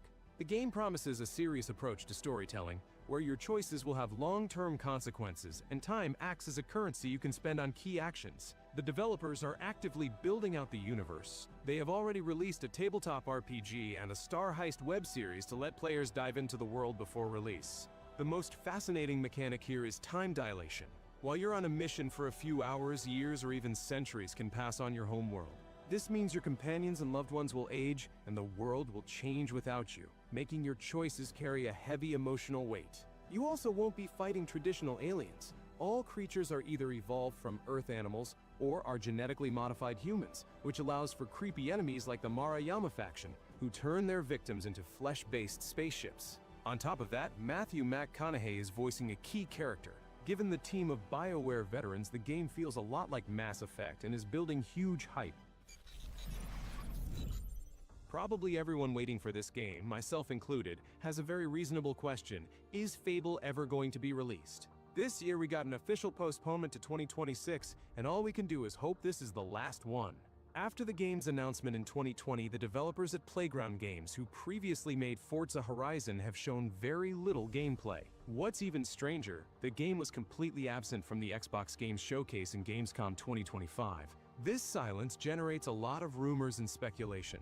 It could be due to the mixed reactions to the early trailers, and now the studio doesn't want to show anything until they are 100% confident in the product. Head of Xbox Game Studios even made a statement that the game is worth the wait, trying to calm fans down, but so far no new materials have appeared. Incidentally, Fable is being developed on the Forza Tech engine, which may seem strange for an RPG, but the developers are confident in their abilities, and this fact only adds to the game's intrigue.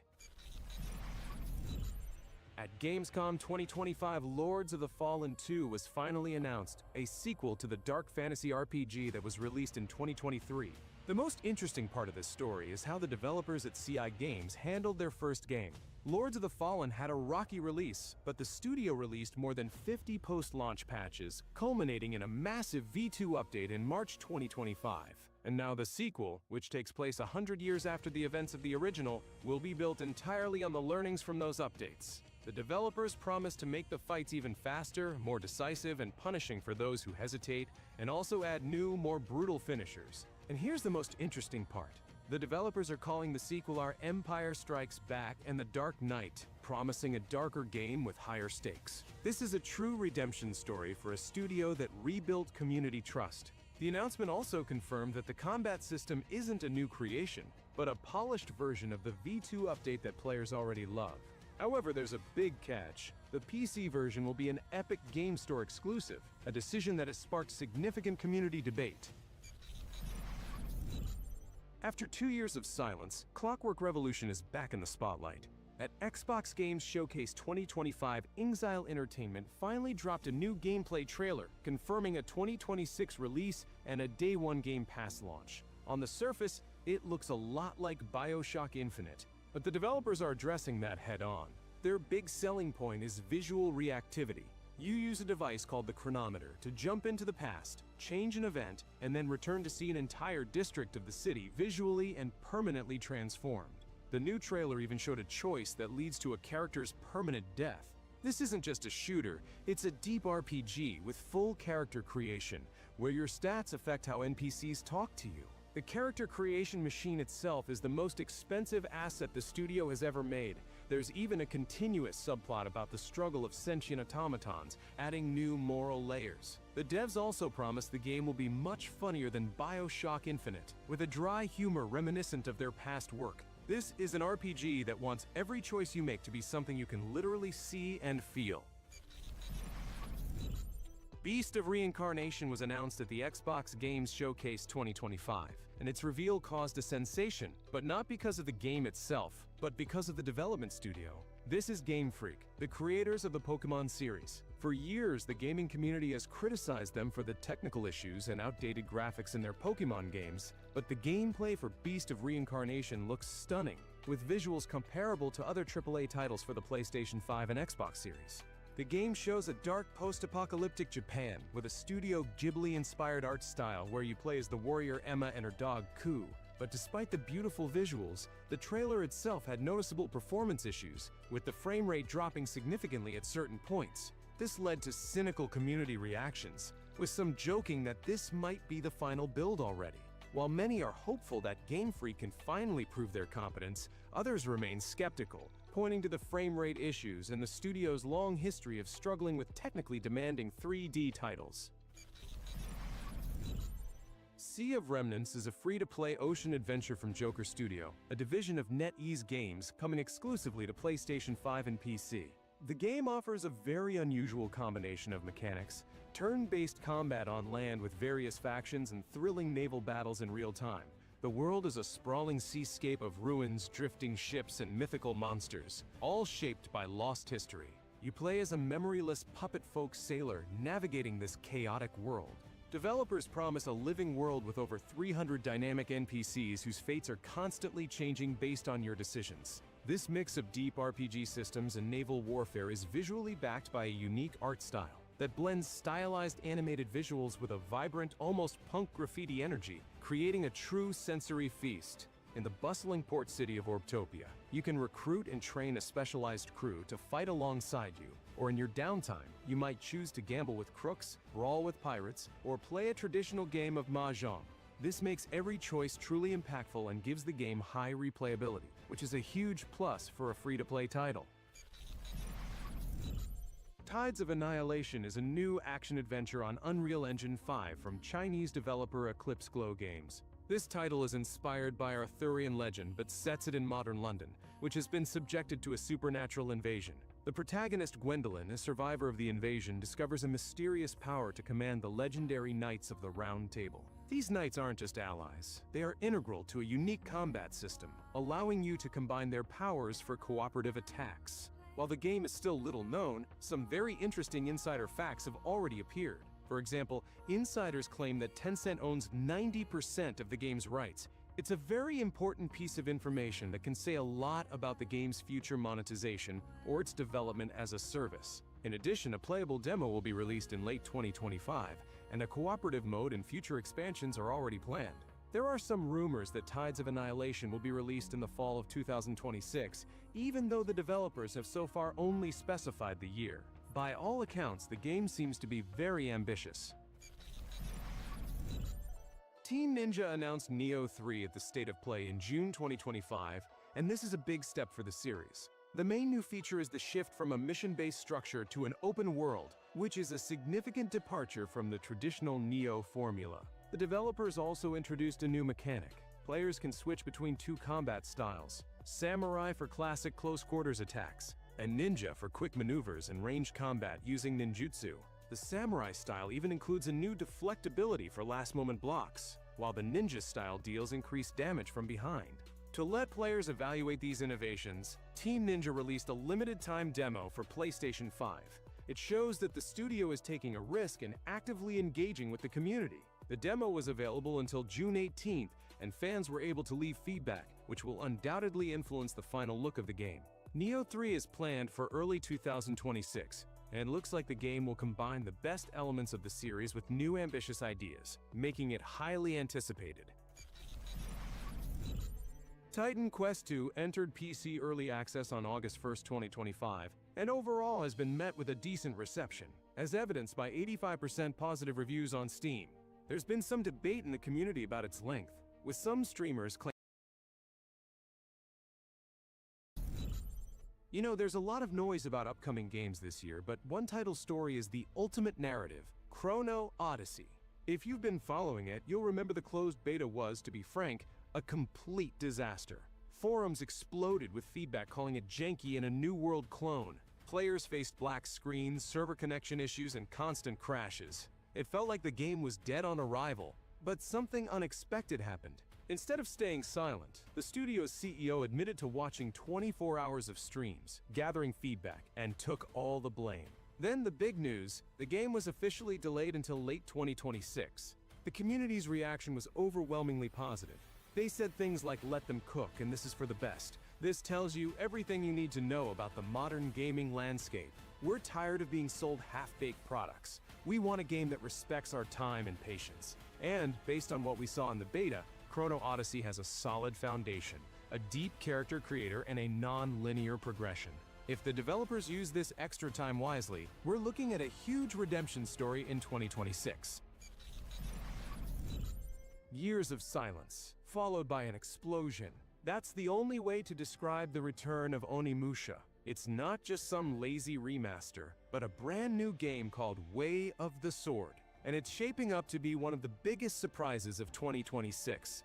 Capcom took their dormant series and did what they do best. Rebuilt it from the ground up using the legendary RE engine. Forget about old school tank controls, this is a modern action game. And you can see it in every frame. The graphics, enemy design, and combat animations look absolutely flawless. But the most intriguing part is the protagonist. For the first time, you'll be playing as the legendary samurai Musashi Miyamoto as he battles the demonic Genma. The gameplay combines both classic and new elements. Capcom confirmed that fan-favorite mechanics like soul absorption and the satisfying Isen counterattack are back. They've also added new features like deflect and parry, promising a high-risk, high-reward combat experience. As the developers put it, they aren't trying to make an impossibly difficult game, but a thrilling and dynamic one.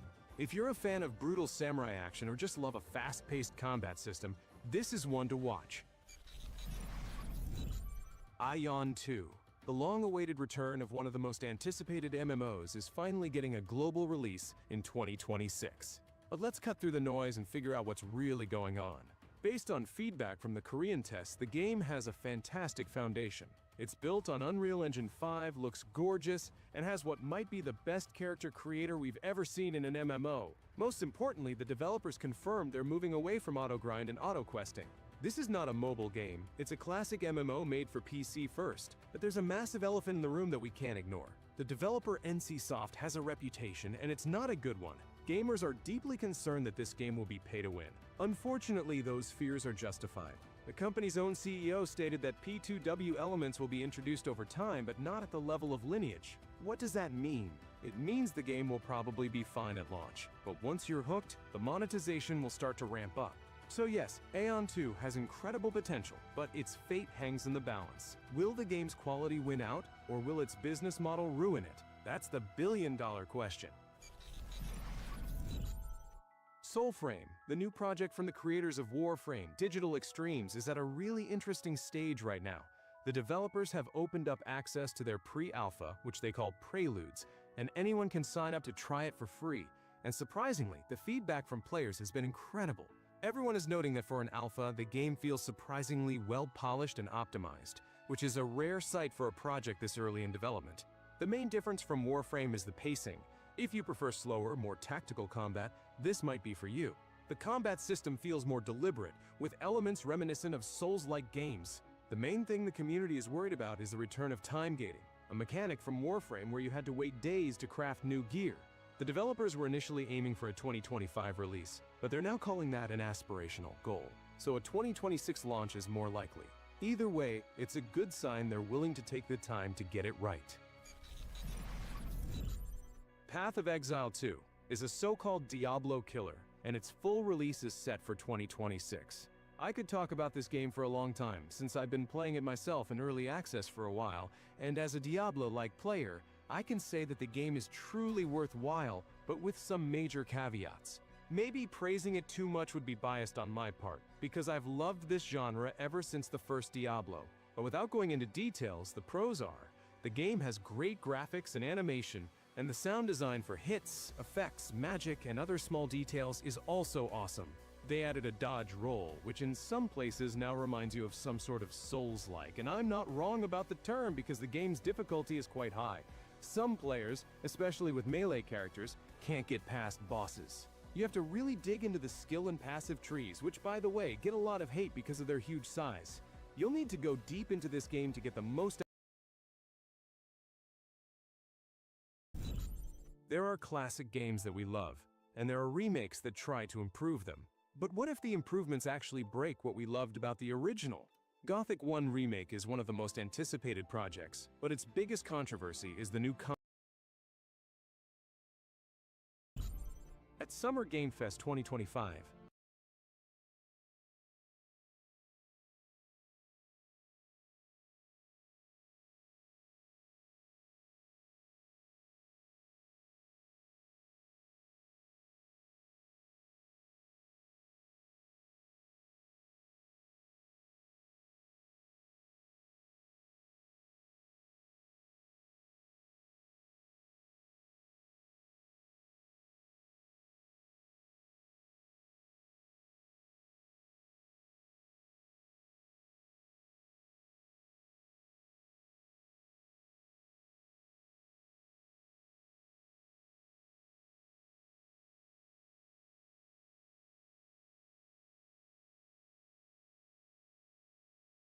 Code Vein 2 was announced, a sequel to the action RPG that was released in 2019. The first game earned the nickname Anime Dark Souls, but judging by the new trailer, the sequel will forge its own path, which is evident from the new mechanics. The main innovation is the time travel system, where the player as a revenant hunter can go back in time to rewrite the fates of characters and change the future. In addition, a motorcycle was shown in the trailer, which hints at a more dynamic and possibly faster-paced gameplay. The developers are clearly striving to distance themselves from the Souls-like label and add more of their own unique ideas to the game. It's interesting to note that the game will be available on PC, PS5, and Xbox Series, so players on all major platforms will be able to enjoy it, which will undoubtedly increase its audience. It looks like Bandai Namco wants to make the sequel something more original and independent from other series, and fans are eagerly waiting to see what comes of it. Traditionally, the Monster Hunter Stories series has been known as a cute, cartoonish RPG, where riders befriend monsters.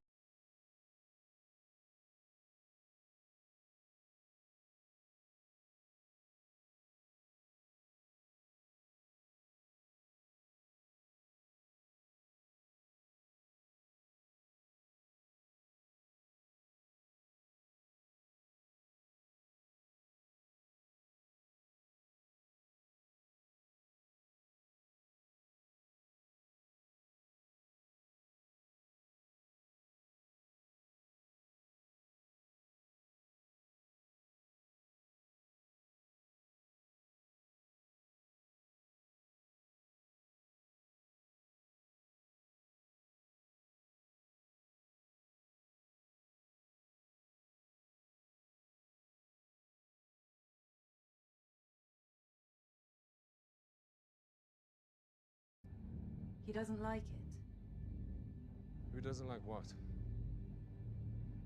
Unicron.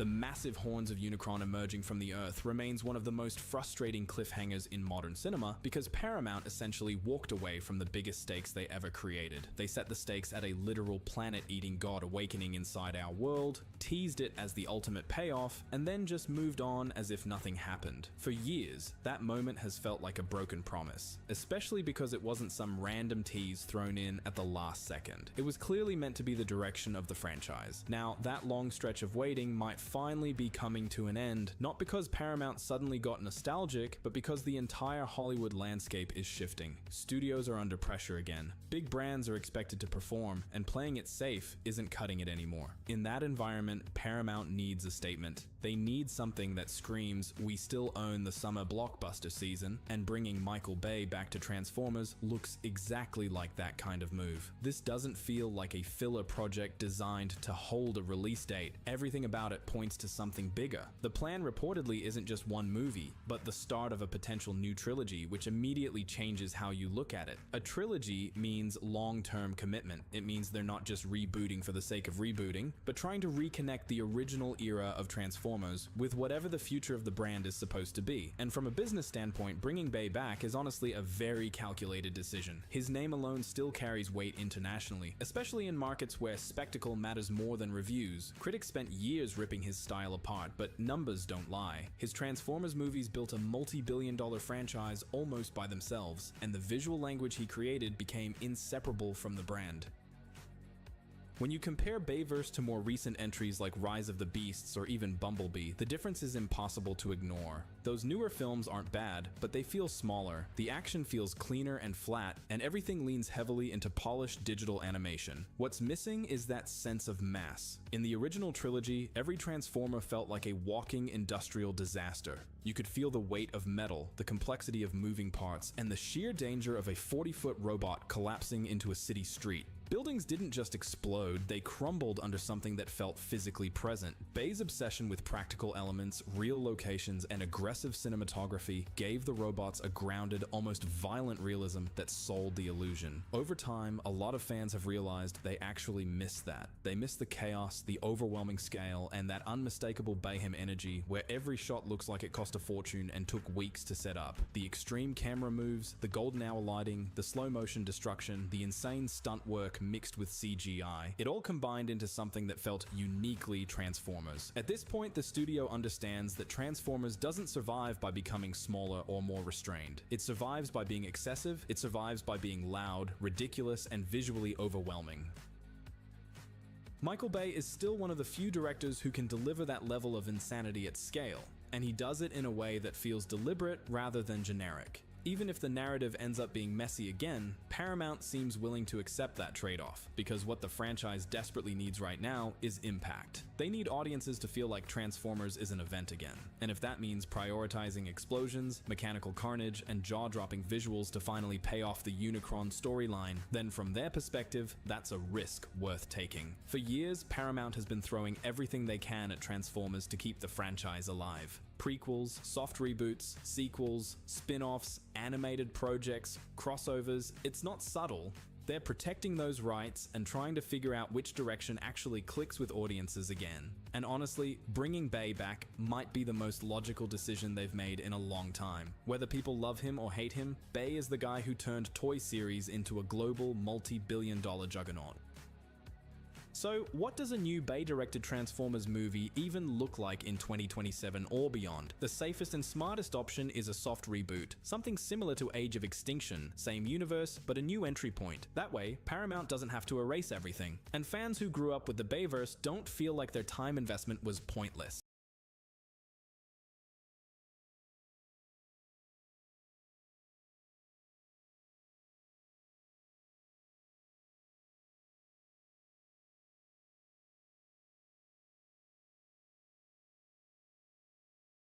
Hey folks, Jackdaw here. Happy 2026. Every year I make this video, and every year the mood shifts vastly. At the start it was tentative excitement, then it became curiosity. Now we are in very much a stranger place altogether. Is Mass Effect 5 a new beginning, or is it BioWare's curtain call? After mass layoffs, internal restructuring, and a $55 billion buyout, it is hard not to wonder whether this is the last roll of the dice. As it stands right now in January 2026, the project is indeed moving forward, and we have a lot to go through. The early teasers, Liara's return, relay construction and Geth craters, an N7 figure, a Krogan, civil war, and what all of that actually points to for the story, and more importantly, the studio. So here is everything we know so far about the next Mass Effect, right from the start. Let's get into it, shall we? The first real murmurs of a new Mass Effect cropped up on N7 Day 2018 when then General Manager Casey Hudson shared a new studio video reflecting on the series, then hinting that the team had been simply talking about what the quote next great chapter could be. It was a small comment, but it lit the fuse. Mass Effect was seemingly coming back.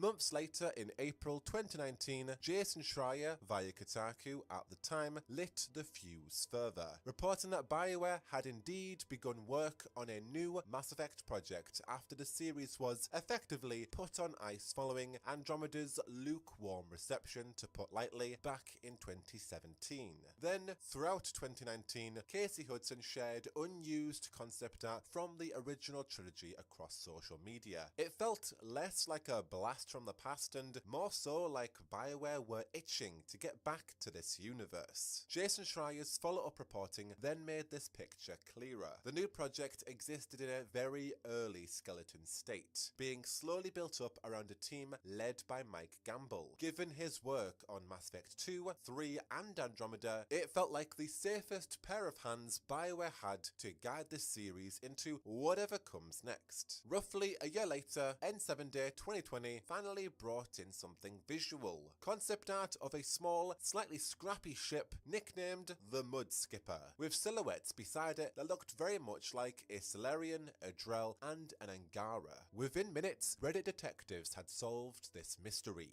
The silhouettes were mirrored versions of Mass Effect 2 squadmates. In other words, exciting to see, but of course very early days as expected. Around this same time, BioWare released Stories and Secrets from 25 years of game development, which gently had a page on the next Mass Effect, hinting at new worlds and a renewed focus on player-driven storytelling. And then December arrived and the mood vanquished. Casey Hudson announced he was leaving BioWare and Gary McKay stepped in as the new studio general manager. And then of course the Game Awards 2020, where BioWare did the dramatic reveal an early trailer for a game decades away that they loved doing.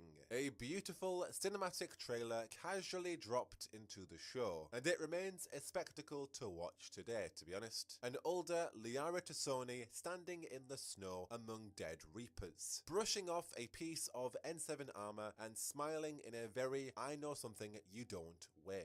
The Mud Skipper is seen in the background with a crew, and we have an homage to humanity throughout the earlier sequences of this trailer. All in all, it strongly suggested a return to the Milky Way, and a story that follows on from Mass Effect 3 rather than orbiting it forever. At the very same time, there were nods towards Andromeda, a blink and you will miss it shot of the Milky Way and the Andromeda Galaxy, and a subtle reference to the missing 6th arc from the Andromeda Initiative. Mike Gamble then confirmed what many suspected. Yes, those were indeed Reapers in the trailer. Yes, seeing the Milky Way and the Andromeda Galaxy was intentional. And so the message, it seems, is clear. The next Mass Effect isn't choosing between the trilogy or Andromeda. It is seemingly finding a way to stitch them both together. Quantum entanglement communication, anyone?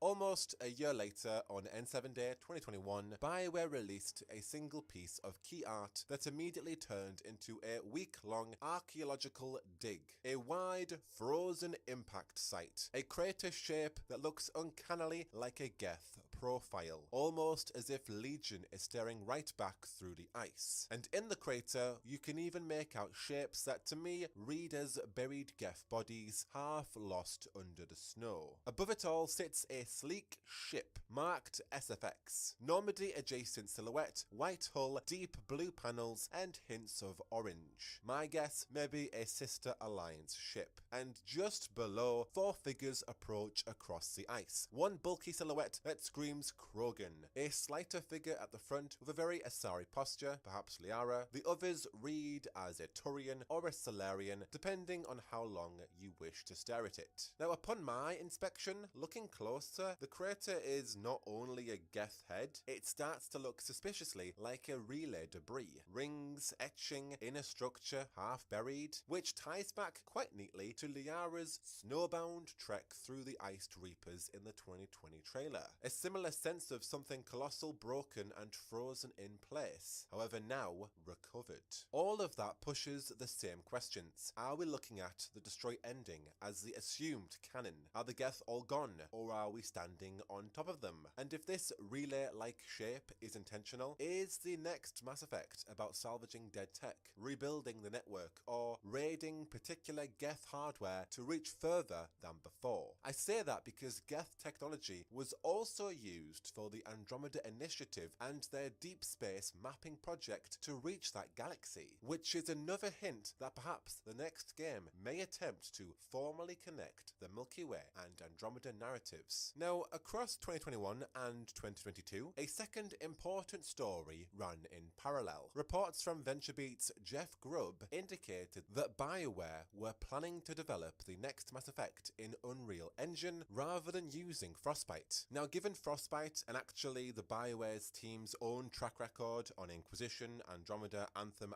and the Veilguard, this detail carries a lot more weight than it first appears to, because Frostbite has been primarily built for Battlefield and an array of sports titles internally by EA. For BioWare-styled RPGs, that meant years of tool workarounds, basic features like an inventory system having to be invented from scratch. Internal strife between teams also didn't help close that knowledge gap of how the engine works either. Unreal Engine, by contrast, powered the original Mass Effect trilogy and was built with cinematic storytelling and rapid prototyping in mind. And so BioWare job postings asking specifically for Unreal Engine experience effectively corroborated this move. In 2022, the calm was broken, not by a trailer, but by a merch listing of the Geth crater. The BioWare store briefly published a description that mentioned Shepard by name. Then they, not so quietly, changed the entire listing, which of course went exactly as well as you'd expect on the internet. Screenshots were saved, tweets were fired, and suddenly everyone was back to the same question. Is Shepard actually coming back? What the heck, BioWare? Many argued a simple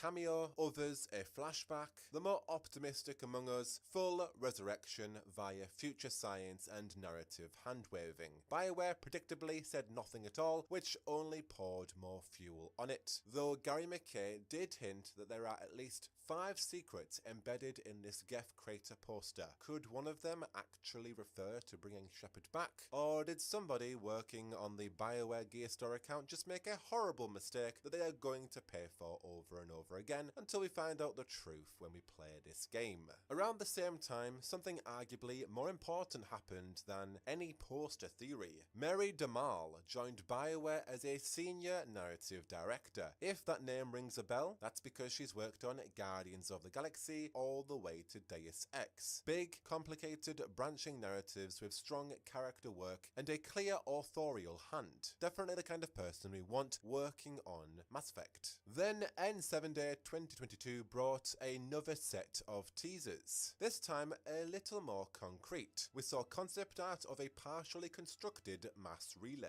And there was also an audio log from Liara Tassoni calmly saying the Council would be furious, but they should know better by now than to underestimate human defiance. 2 big takeaways emerged from that. First, this relay network is not simply fixed in the background. I think potentially its reconstruction might be central to this new game's plot. And second, of course, as if it needed to be stated, but Liara is still very much in play here, and politically too, whatever her new role will be. Now, this mass relay's caption deepened the mystery further. Quote, vacuum dock relay construction record. Monitoring station operated by Green Dagger Limited. Alongside this was the name Sub Navash So Rals Zillion Jones. Probably immediately butchered that, but a Quarian first name, then with a human surname. This mere Quarian mention instantly has me connecting it with the missing 6th arc from the Andromeda Initiative, as hinted in the 2020 Game Awards trailer, and equally with the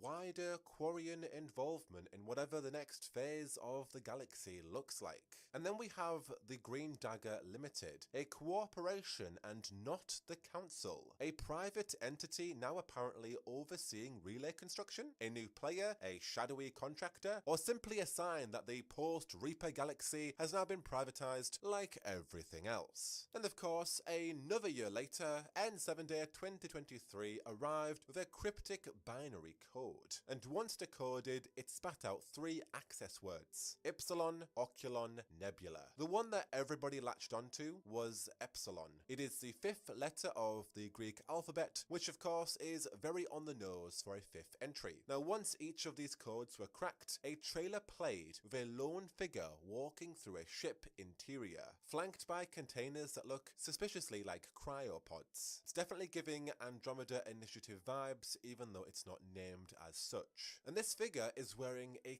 clean N7 jacket with the red and white stripe. The helmet is unfamiliar, slightly sleeker, and the sidearm they are carrying looks like an N7 Eagle with a suppressor, which implies stealth, black ops, and sneaking about where they are not particularly invited to.